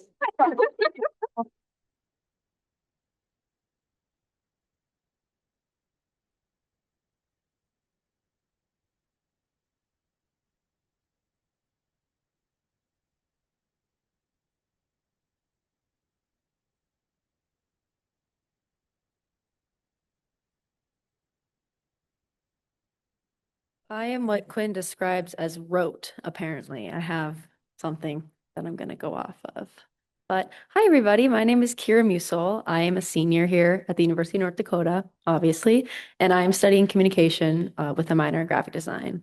Through my involvement with the Department of Communication, I've had the opportunity to serve as, this past June, as a media coordinator for the Digital Storytelling Summit. So I'm here to talk today. But as you can see, I'm alone. So I'm going to give my little blurb. And thankfully, one of my students, Anna, was able to send in a video. So listen to that and carry on. Connecting with the high school students that share the same enthusiasm for digital storytelling as me was incredibly fulfilling. My background in communication and the roles that I've had in the department are what led me to get this professional experience to then be able to teach high school students how to use these different professional platforms, professional tools, and write. I was able to mentor them in mastering diverse Adobe tools and learn new video techniques that I've learned in my classes. The most exciting events, in my opinion, included an insightful tour of the WDAY studios. That was really cool to just see the background of a full news production, where we saw professional broadcasting in action. Exciting hands-on sessions were also a highlight, where I watched my students successfully learn how to navigate and fly drones with our community partner, the Northern Plains UAS test site. On campus, I also really enjoyed participating in a lot of team building things. We did a few scavenger hunts. And my favorite part was probably making s'mores after our long day. It was just great to connect with my fellow UND students and the high school students that attended. It also served as a significant test of my leadership abilities that I've been building, extending long beyond those technical and storytelling instructions that I could give. In addition to guiding students through storytelling and technology, outside of our jam-packed days, I manage coordinating with our community partner, supervised those students in the resident halls with my other interns, and focused on fostering meaningful connections. Overall, I'm so genuinely proud of the students' achievements and their commitment to the objectives of our community partner, but also their own individual goals. They were so driven, determined, and like their final results, everything was just so truly impressive, and I was blown away. I could not have asked for a better group or a better experience. So thank you, Dr. B and Dr. Lee, for trusting me and teaching students. And thank you, Anna, Kaylee, and Rain, for making it such a great experience. And then I believe, yes, Anna has a little video. Hi, I am Anna Greedolf, and I am currently a senior at Starkweather Public School in Starkweather, North Dakota. Last year, I was able to attend the DSS Storytelling Summit, and I had a really good time. On one hand, I had fun meeting new people and making new friends with people I might have never met before.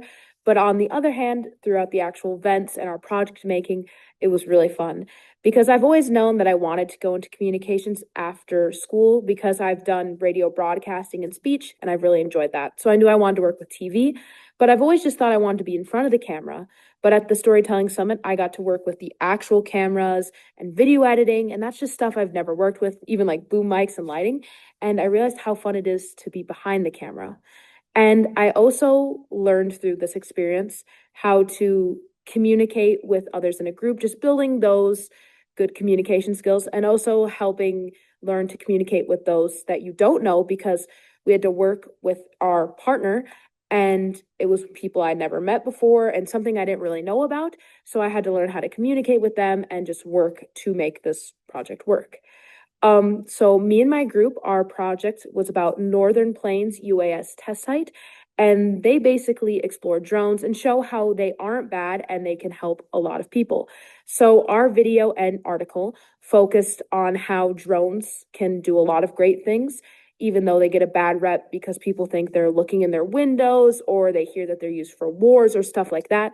But in reality, they can be very helpful because they can deliver medical supplies to places that are in rural areas like we are in North Dakota and my town. And they also can help put out fires because they can see the hottest part of the fire. So firefighters can accurately put them out. And they have like 100 other advantages. But it was also fun in making our project that me and my group, we got to learn to actually fly the drones. And I'd flown some mini drones before, but we didn't get to fly, but we got to see the huge big military-esque drone that you will see in our video. And that was really cool. And it was also cool just to fly the drones that we got to fly. And it was really cool too because the drones had cameras, so we were able to use them for our video. So overall, my experience was great. I learned and met new people and learned new skills. And I had a great time working with my group and with our partners. Thank you. And then here's the story that you talked about, and we just want to roll the video.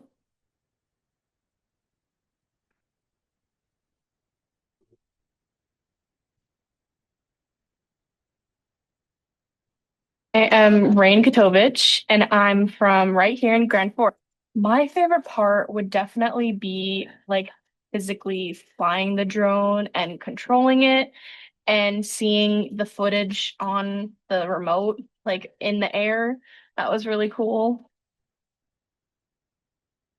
I'm Hunter Hagel. I am the Vantas UAS operations lead. I pretty much oversee all the operations, both drone related and regulatory related.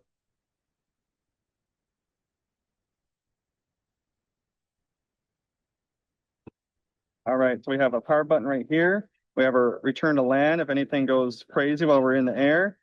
These sticks are going to be able to manipulate. We're going to see that the wind's out of the west, so we're going to take off from the west.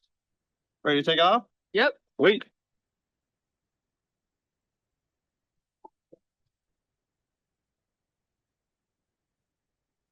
My name is Kaylee Stansberry, and I'm from Enderlin, North Dakota.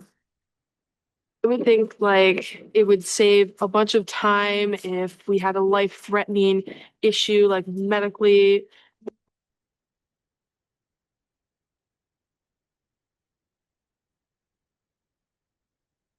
I'm Anna Greedle, and I'm from Starkweather, North Dakota. I think drones could help communities and my community especially because Victor was telling us about fires, how the drones can help show where like the hottest part of the fire is so firefighters can accurately put it out. I am Victor. When we go out and fly drones, we're not going out there to look in people's windows, get a sense of what they're doing in their backyards and things like that, where the public is most worried about. We're here to help public safety.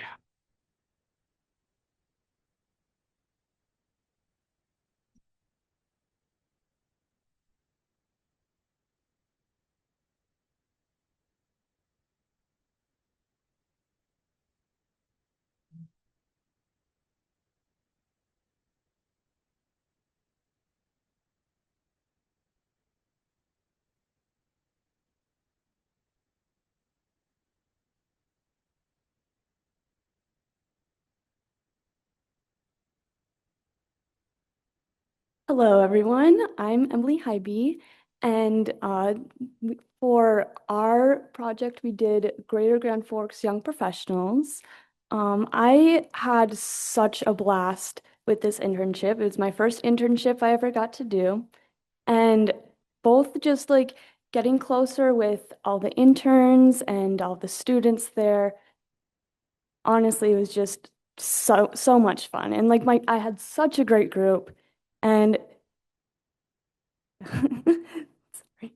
I'll have Caitlin take over and tell you about the feature story.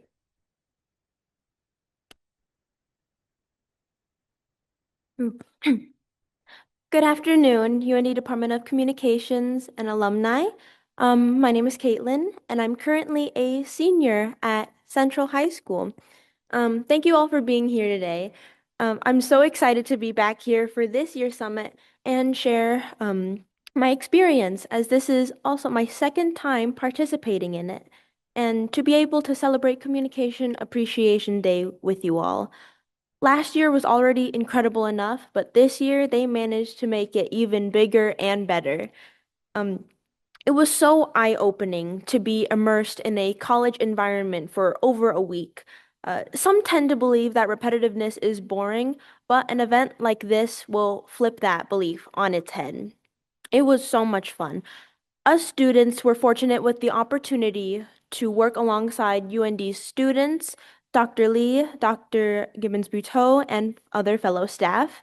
And not only were we close due to staying in dorms, playing games, getting to know each other, and eating super healthy snacks, all with supervision, of course, with all of us coming from different backgrounds as well, we used communication and storytelling to drive each other closer. And that connection makes our work shown today even more meaningful. Um, so the both of us and a couple of other wonderful ladies were in a group that had the privilege of working with the Greater Grand Forks Young Professionals, which is a nonprofit organization dedicated to the growth, learning, and development of young people in Grand Forks. We were guided by member at large Christy Coleman, who showed us the history and the value of the organization. Their ultimate mission, as she puts, is to, quote, create a platform for members to build community, develop professionally, and contribute to Grand Forks' development. Collaborating with Coleman and being shown the history of the organization has opened our eyes to how communication can build bridges and also help shape future generations to build a thriving community. And we all had different roles to play in both our feature story and our video. I, in particular, was one of the main editors for the video. And speaking of video, let's have a look. Gosh, I just don't know where to go after college. I'm like so lost. What are you looking at? No. I think you should stay right here. Grand Forks has everything that you possibly need.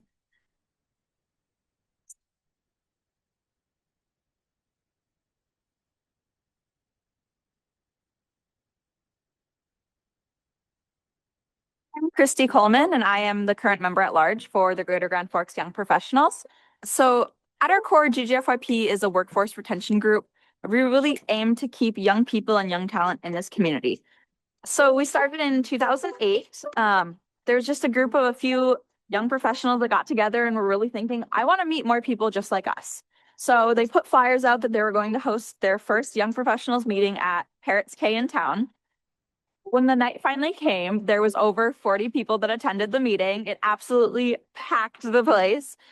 So they quick drew up a last second agenda on a bar napkin. And that's kind of how young professionals came to be. And now it's really grown and evolved. And as I've said previously, we're about 450 members strong. We have a board of directors that serves us very well. We have numerous corporate sponsors throughout the community. Some of our visionary sponsors include UND and All True, which they really are great champions for our success. The young professionals group, that can sound kind of intimidating and sound like we really focus on the professional piece, but really at the end of the day, we're just a group of like-minded people that join together and we want to create a good network and a good community for ourselves. And if you develop professionally, that's great, but outside of the workplace, there's so much more to a person too. So we also want to help you develop personally, create new connections, create meaningful relationships with people around you, because it really gives you a reason to stay in this community when we develop the personal piece. Our volunteer efforts have impacted numerous nonprofits. One of our marquee events every year is our Orange Bag event, where we go around to all the area nonprofits, collect needs lists from them, and then we do the legwork of getting the bags out to communities and asking for those donations. And then we also do the work on the back end of sorting them and delivering them to where they're going to make the most impact. So one of our core pillars is community involvement, because YP as a whole, we really believe in the importance of giving back to the community that we live in. So a lot of things that we do is we volunteered for nonprofits, we've collected donations, done drives for them, and it's really just making our presence known. So our professional development pillar is hosted by our professional development chair, and they really champion things that are going to help our young professional members evolve as a professional. So things like lunch and learns, where we have various speakers come and host different topics and kind of just teach us over like an hour of our day that can sometimes be wasted. Our social events committee plans all of the fun type activities that GGFYP holds. So things like coffee hours and volleyball leagues. We're doing yoga in the park next week, and just kind of the events where there's not really any kind of agenda. It's just come, hang out, meet people that you like, and do an event that you'll enjoy.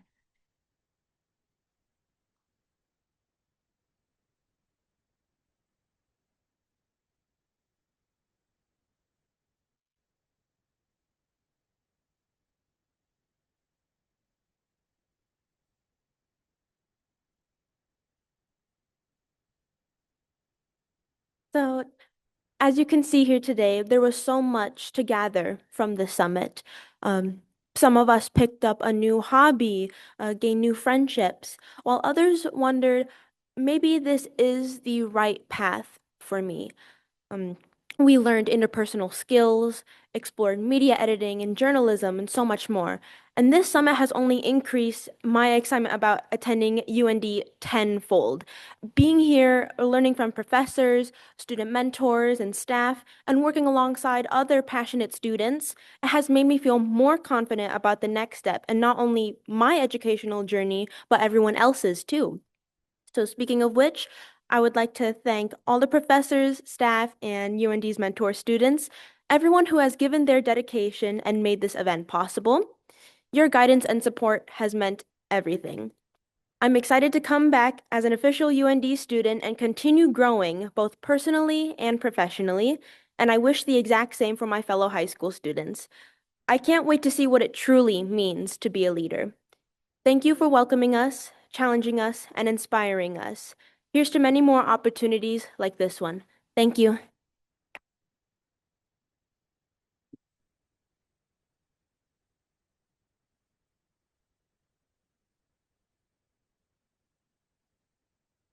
Thank you so much to all of the students and interns who came back to present for us. One more round of applause for all of them.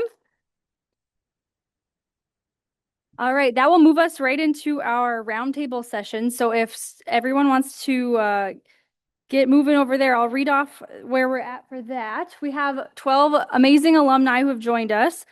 And we're so thankful for their willingness to come chat with students from all different careers and backgrounds. I'll read off your tables so you kind of know where you're going just in case. Table 1, Content Development and Brand Strategy with Shauna Schill and Ellen Gregoire. Community Engagement and Outreach, Ashley Stalker and Courtney Barstead Logan.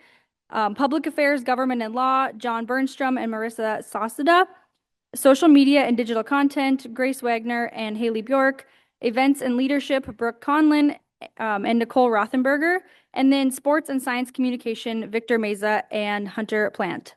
So if everyone could find their tables, and then we will have a timer going. Students or other people, if you want to learn about their careers, are absolutely welcome to have a chat with them. We're going to set a timer, and every 10 minutes, we're going to rotate, and there will be 4 sessions.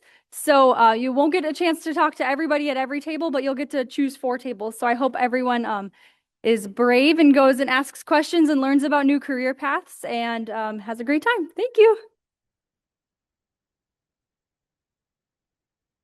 Hello, everyone, and welcome to our scholarship ceremony. My name is Shannon Lee. I am a UND Communications alumni, and I'm a new professor in this department for this first year. I'm excited to be sharing some background on our generous donors and announcing our scholarship winners this afternoon. Congratulations to all of you. Before we begin today's ceremony, I would like to note that we will be recognizing all scholarship recipients. While many students have been able to join us, some recipients are unable to be here today, but we are proud to recognize their achievements as well. To begin our ceremony, I'd like to invite Barbara Beach to come up and to share a little bit about the David Beach Memorial Endowment. This year's David Beach Memorial Endowment supported Lincoln Retzloff in acquiring a podcast internship. Please welcome Barbara.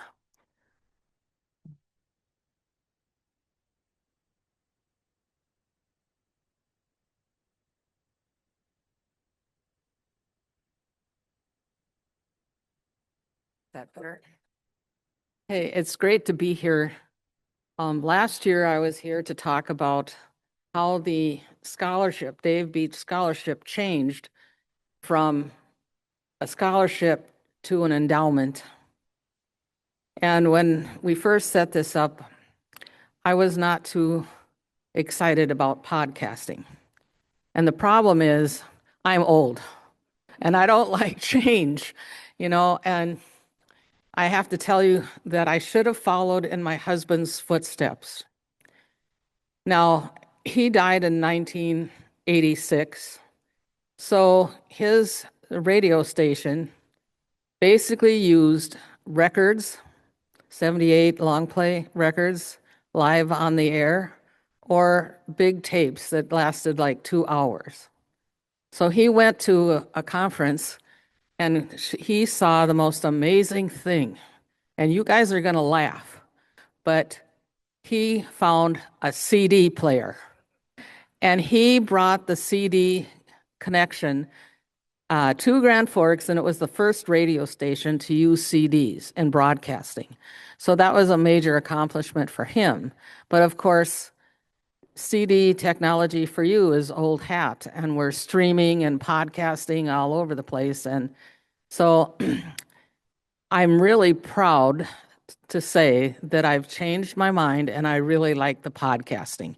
So I've listened to Lincoln's 3 podcasts and I thought they were great. And I know that my husband, were he alive, he would love to have Lincoln on at his radio station. So I'm really proud to say congratulations to Lincoln.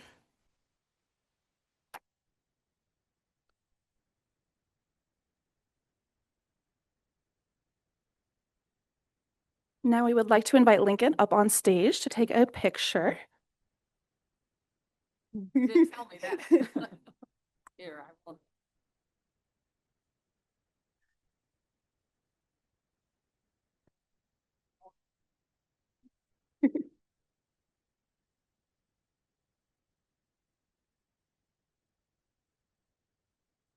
Perfect. Thank you so much.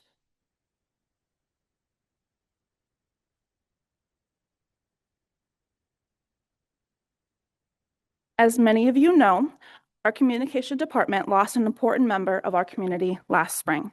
Longtime journalist and beloved instructor, Chuck Haga, passed away in May 2025. Today, we'd like to take a moment to honor his legacy. It is my privilege to invite his son, Pete Haga, to the stage to share a few words about Chuck and about the Chuck Haga Memorial Scholarship. Please welcome Pete.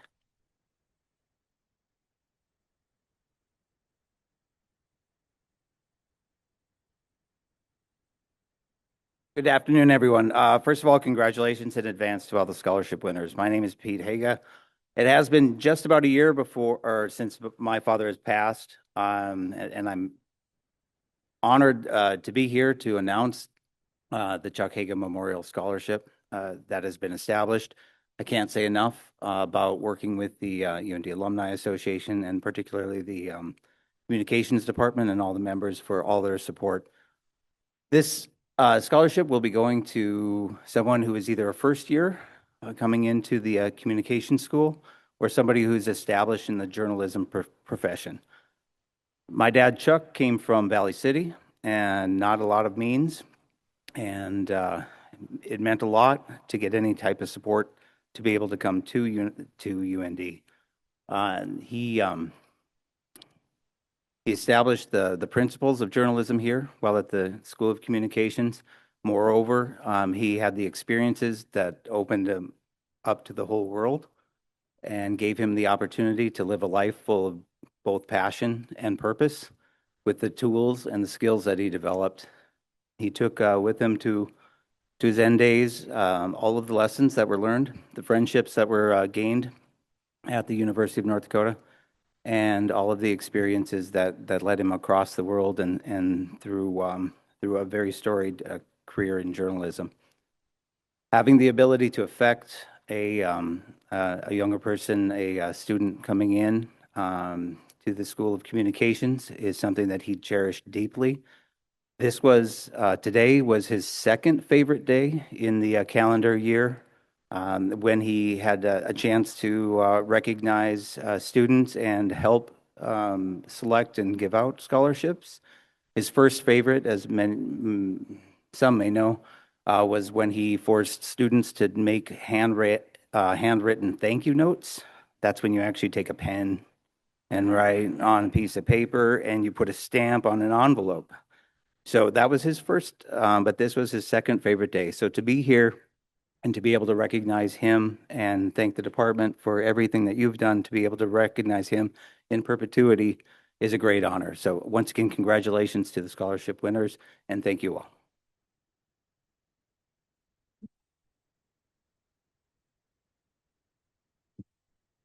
Thank you for those words, Pete. Moving on, we are going to honor another communication alum, Marlon Vinden, who passed away last May. Marlon was a journalist, author, and dedicated alumni who left a lasting impact on our community. We are honored to have his wife, Nancy, and son, Brian, with us here today. We'd be honored to have Nancy join us on stage to share a few words about Marlon and the generous Marlon L. Vinden Scholarship Endowment. Please welcome Nancy to the stage.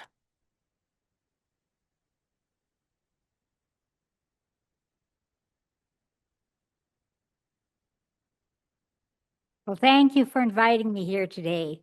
I had my minute 15 seconds written, but after hearing what everyone else said, I'd rather speak directly from my heart. Dave Beach was one of Marlon's instructors. He worked at that radio station as a student between 1970 and 74. Chuck Haga was a good friend of his, and they were at Valley Memorial and passed away within about a week of each other last year. Another scholarship given out here, the Mark Carlson one. Mark was Marlon's best friend at UND. They met at freshman orientation. And he was not only Marlon's best friend, but he became godfather to our children. And his daughter, who's sitting back there, is a lifelong family friend. Marlon came to UND as an older than average student, 31 years old in 1970. His first experiences at UND had been when he was in high school in the mid-1950s to School of Journalism sponsored NIPA. the Press Association for High School Students conventions, and that's what got him interested in journalism. And after a career with a small town newspaper, he finally came to college. He was the first in his family to have a 4-year degree, worked his way through school, and was grateful for anyone who helped him along the way. And that's why when we were talking about a legacy for Marlon, the children and I decided that we wanted to honor Marlon by endowing a $1,000 scholarship, which will be given annually with first preference to somebody from Benson County, North Dakota, his home county, and second to open to North Dakota students. And again, thank you for inviting me today, and Marlon will be very happy that the world of journalism continues.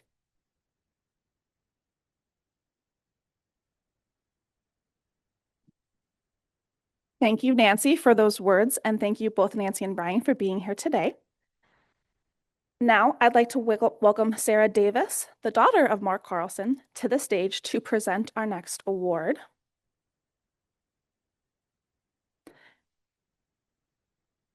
While she walks up, I'm going to just describe a little bit about this scholarship. The Mark L. Carlson Community Journalism Endowment honors the legacy of an exceptional community journalist who believed in telling meaningful stories and serving the public with integrity. The scholarship supports students committed to strong, community-focused journalism and carrying that mission forward. The Mark L. Scholarship goes to Drew Handley.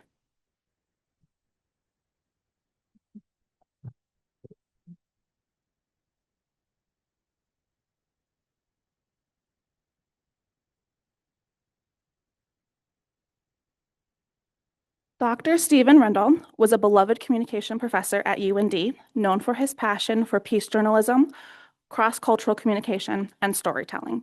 He taught at UND for over 40 years and inspired students around the world. The Stephen Rendell Memorial Scholarship honors his lifelong dedication to education and the impact he made on our community.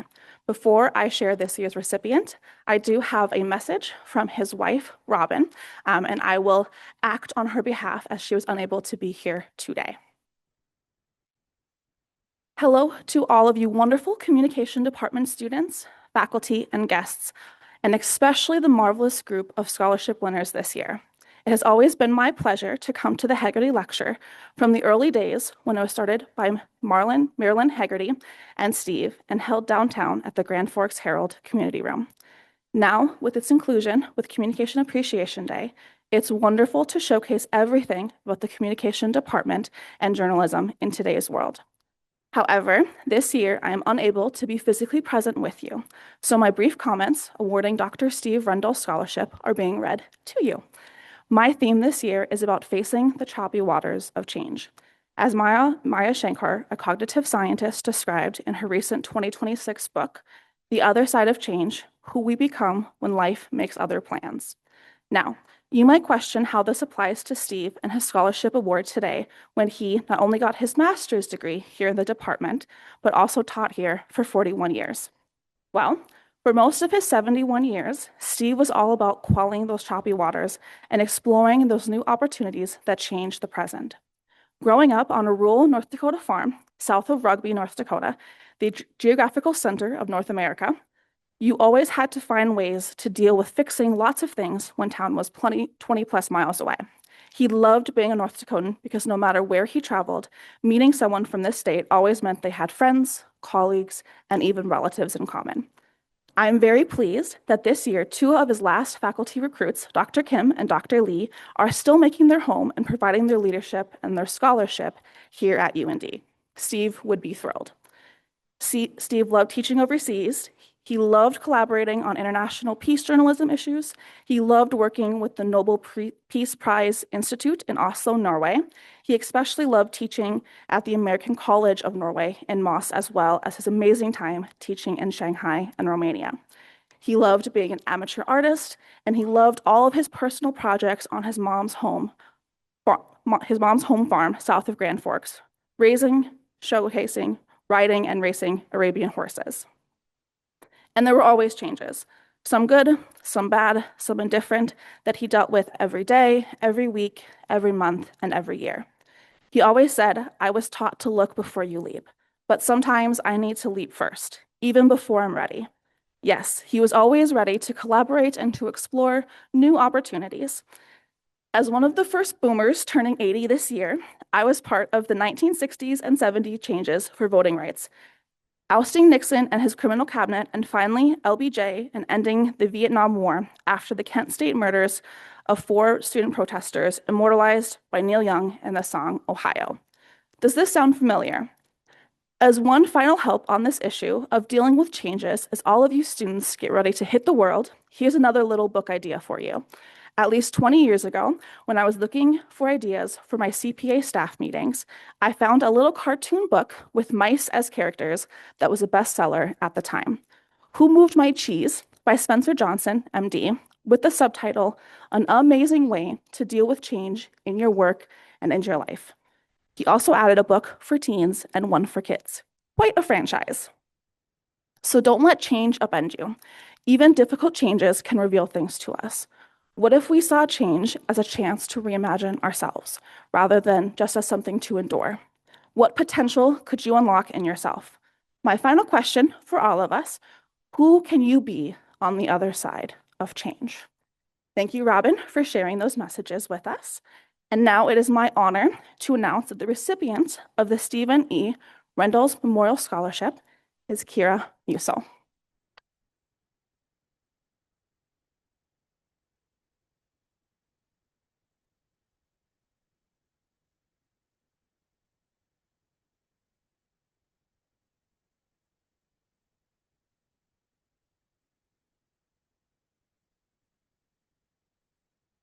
The Communication Study Abroad Scholarship funds a communication student each year who has been accepted into a study abroad program. The donor of this generous scholarship, Sue Pendle, has offered her congratulations to this year's recipient, Quinn Martin.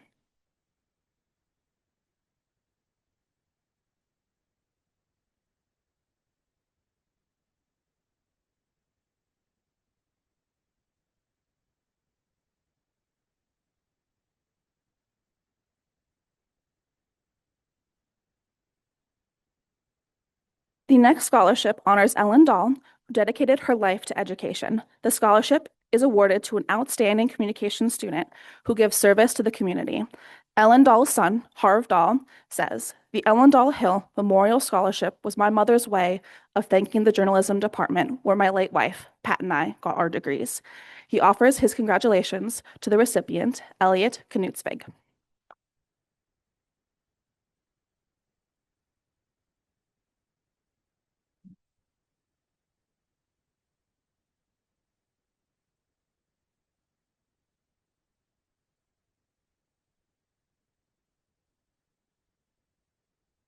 The Ad Altiora Debating Scholarship was established by bequest of JFT O'Connor and was named for an early debating society. The scholarship is awarded to applicants who have demonstrated outstanding public speaking skills. The Ad Altiora Debating Scholarship is awarded to Andy Rasmussen,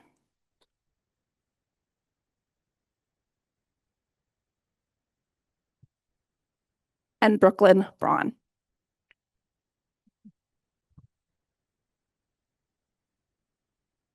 Adrian R. Dunn was a UND graduate and the executive director of the North Dakota Education Association.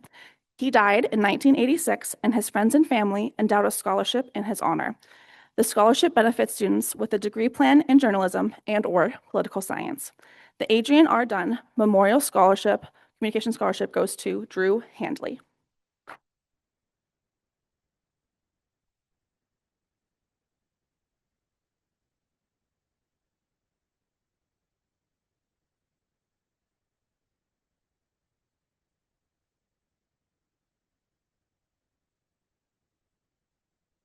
Beulah Rom Golkison was a 1936 UND graduate and recipient of the UND Alumni Association Sue Award in 1995.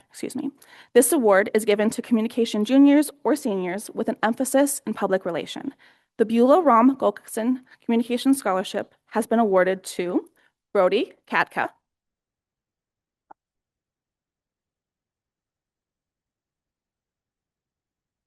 Alexandria Johnson,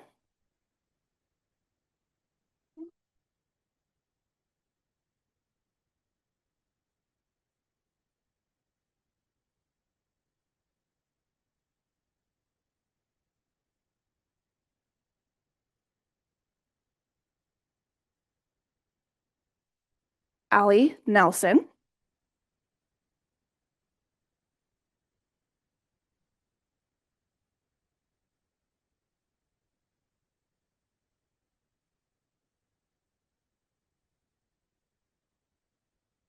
Alexis May,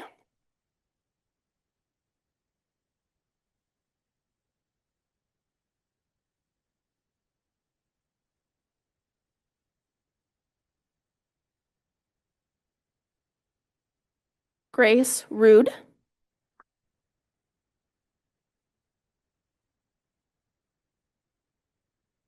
and Jada Jensen.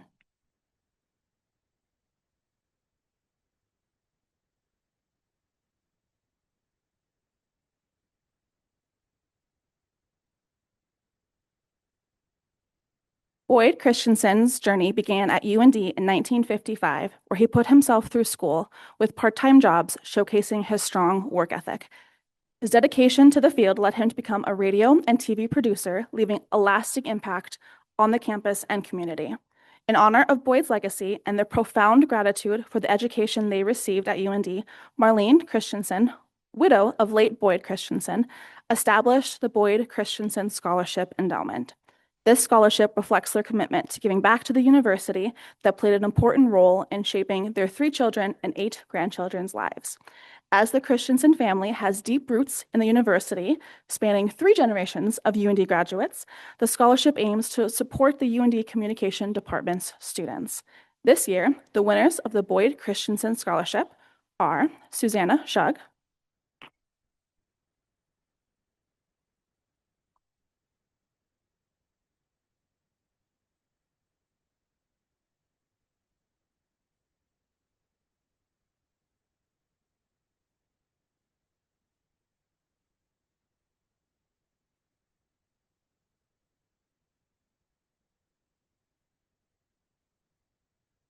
Elia Sharon,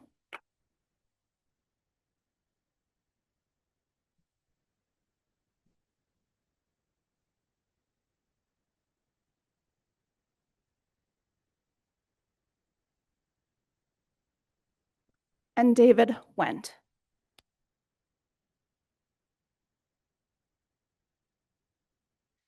The James and Joanna Douglas Family Scholarship was established to support students majoring in journalism. The recipient of the James and Joanna Douglas Family Scholarship is Ella Wiley.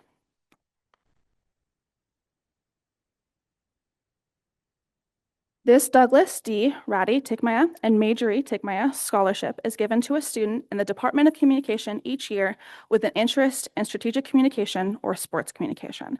This year's scholarship recipient is Clara Hoyam.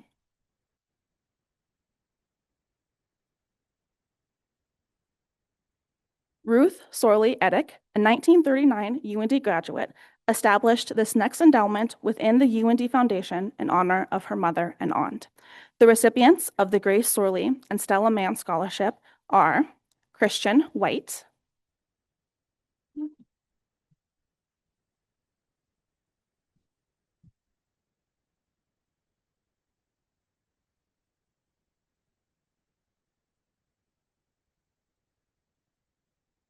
Cassidy Caulfield,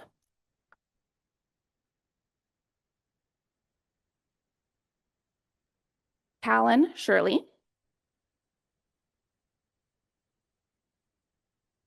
JC Huber,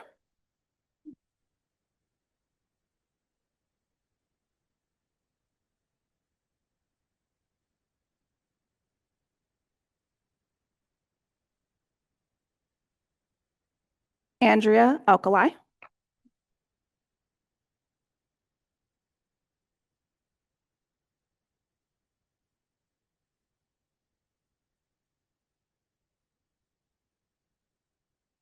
Ava Mears,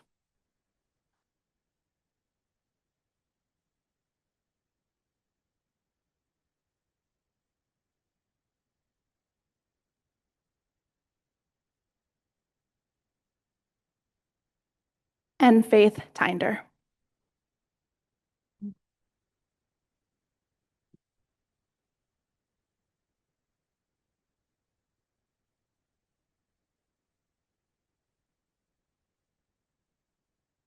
In gratitude for the quality of education that he felt he received at UND, James Kurtz established this scholarship for juniors and seniors who have an emphasis in journalism. The recipients for the James D. Kurtz Communications Scholarship are Zachary Erickson,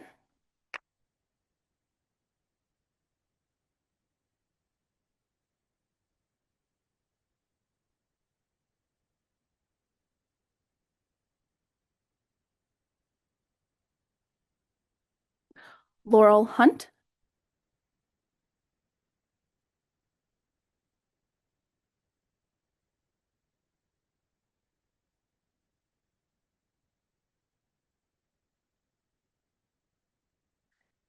and Abby Funk.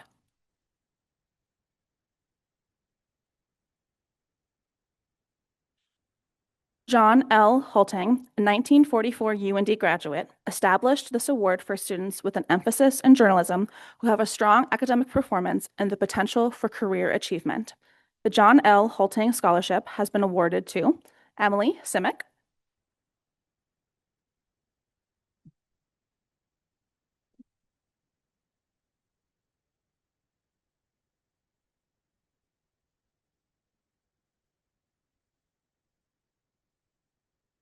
and Finn Dawkin.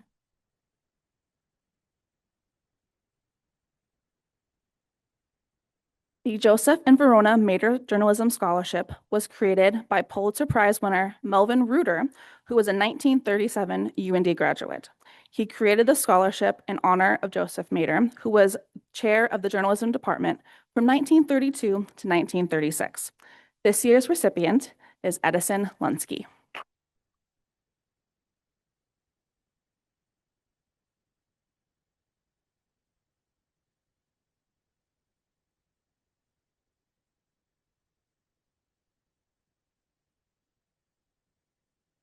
The M.M. Oppegard Scholarship was first set up by the Grand Forks Herald in 1969 and serves as a memorial to Oppegard, who had been a publisher at the Herald for 40 years.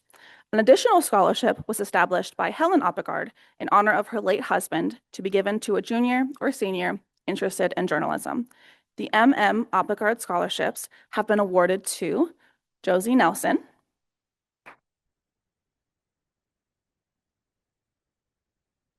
Addison Foley,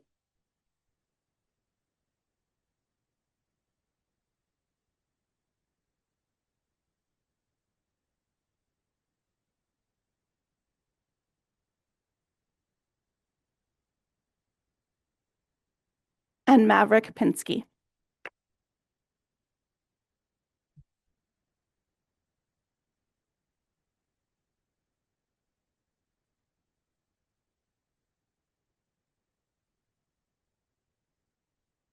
The next scholarship is given to a student who is pursuing journalism in honor of Mildred Lippincott, who passed away in 2025. The Mildred Lippincott Memorial Scholarship goes to Ava Ruby,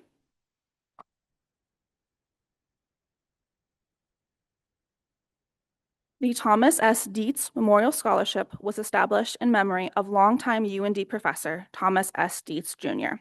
The recipient must have an emphasis in visual journalism and demonstrate an interest in print journalism, graphics, or photography. The Thomas S. Dietz Memorial Scholarship goes to Ava Ruby.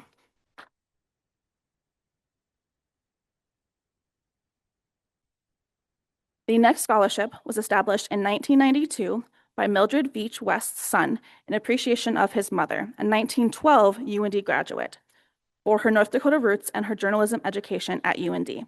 This award to a student who has demonstrated ability and motivation to seek the highest level of achievement. The Mildred Veach West Memorial Scholarship goes to Camilla Haugen.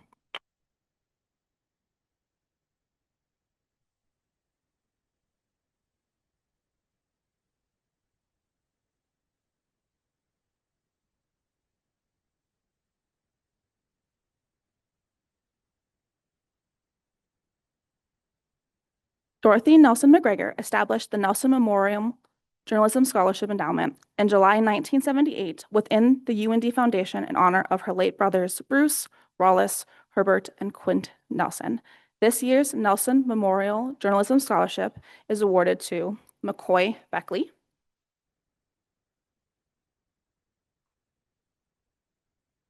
The next scholarship honors Paula Gra Nelson, who was a 1971 graduate of UND. The scholarship is awarded to a female student interested in a career in public relations. The recipient of the Paula Gra Nelson Memorial Scholarship is Ava Weisgram.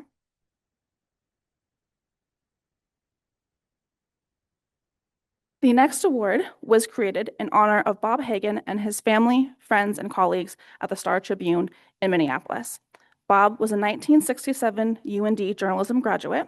In 1975, Hagan was one of the first 10 journalists in the US selected to study at Columbia University under the Knight Bagehot Fellowship, a prestigious year-long course of study.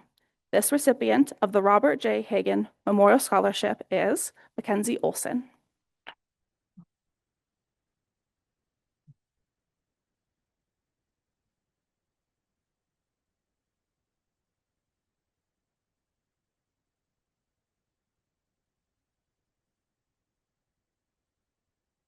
This scholarship was established by the National Agri-Marketing Association, or NAMA, in honor of Robert S. Kunkel, 1938 UND graduate who helped found the association.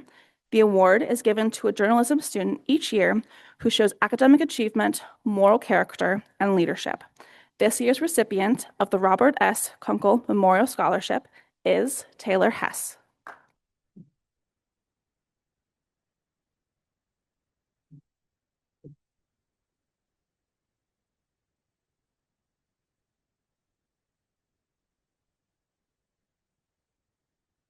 And I will have Taylor stay up here while I talk a little bit about our next scholarship. This scholarship was established to honor longtime North Dakota reporter and columnist Wayne Lubenow. The scholarship is awarded to a junior or senior communications student with an interest in community print journalism. This year's recipient of the Wayne W. Lubenow Memorial Scholarship is Taylor Hess.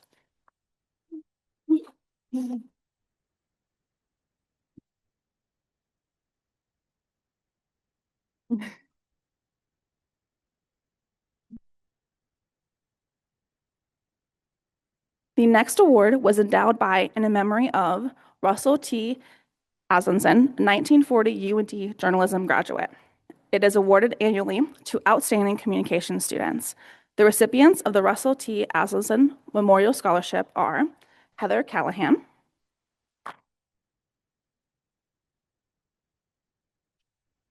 Haley Abramson, Shelby Bowman,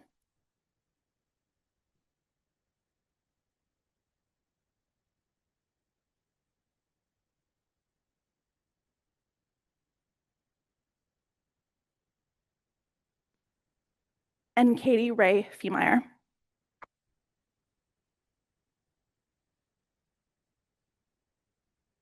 This next scholarship was established to provide students with meaningful support and professional opportunities while investing in the future of journalism and communications. It also prioritizes expanding the representation in the field, particularly by supporting Native American students. The Sarah G. Garland Communications Scholarship has been awarded to Emily Hybe,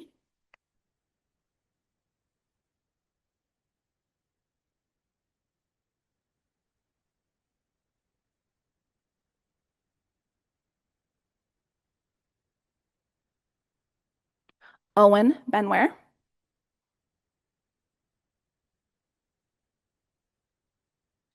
Quinn Berg,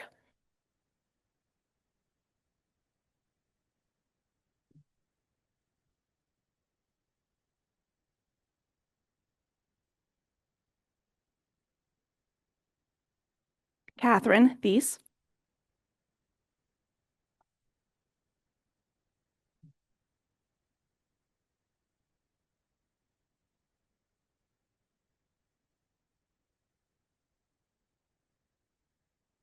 and Tia Jorgensen.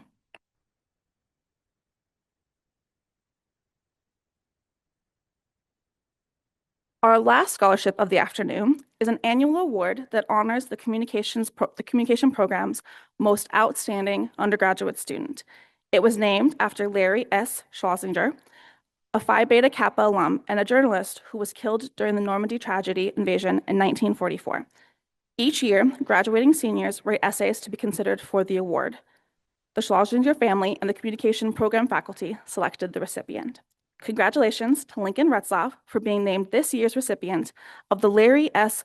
Schlesinger Memorial Award.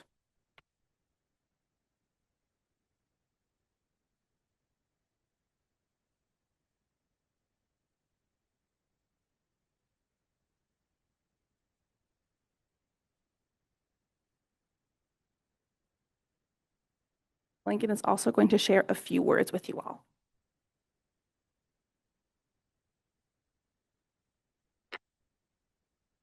Thank you, everyone. I am honored to be this year's recipient of the Larry S. Schlesinger Memorial Scholarship. My family has deep ties to the United States military, and I have the utmost respect for anyone who has served or has laid down their life for this country. As a senior majoring in communications and journalism at UND, my experience has been shaped by both my academic growth and real-world experiences here. I credit my professors and the faculty for my success inside and outside the classroom. When I switched to a communications major after my freshman year, I wasn't too sure what to expect. Little did I know it would be one of the best decisions of my life. My time at UND, and specifically being a comm student, has given me more opportunities than I could have ever imagined. Whether that was working the NCHC Frozen Face-Off as a reporter, learning concepts to successfully manage a TikTok shop account, or attending the Digital Storytelling Summit last summer, everything I've learned in the classroom has contributed to my success. If you're a student who is interested in pursuing a major or minor in communications, I highly recommend doing it, as you aren't just learning random things that you forget about a week after taking the exam, but information and lessons that can be applied to the real world for the rest of your life. Now I'd just like to rattle off some thank yous here. First, I'd like to thank Dr. Lee and the entire UND Comm department, along with all my professors. Your support has had a lasting effect on my life and time here at UND.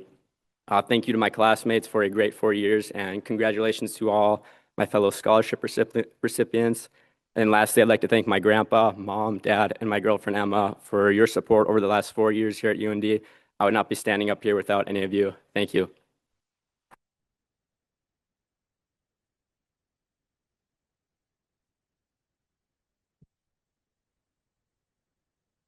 And that concludes our scholarship ceremony. Thank you to the generous donors and families who passionately support our students, and thank you to all family and friends who joined us today.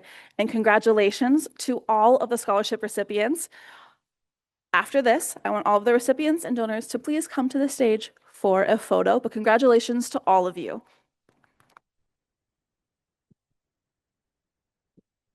And then one last note, if you did not receive a thank you card, please come and see one of us here for that thank you card. Thank you. Yep. Okay, so at this point, we're going to have all of our recipients and our donors to come to the front, and we're going to take a photo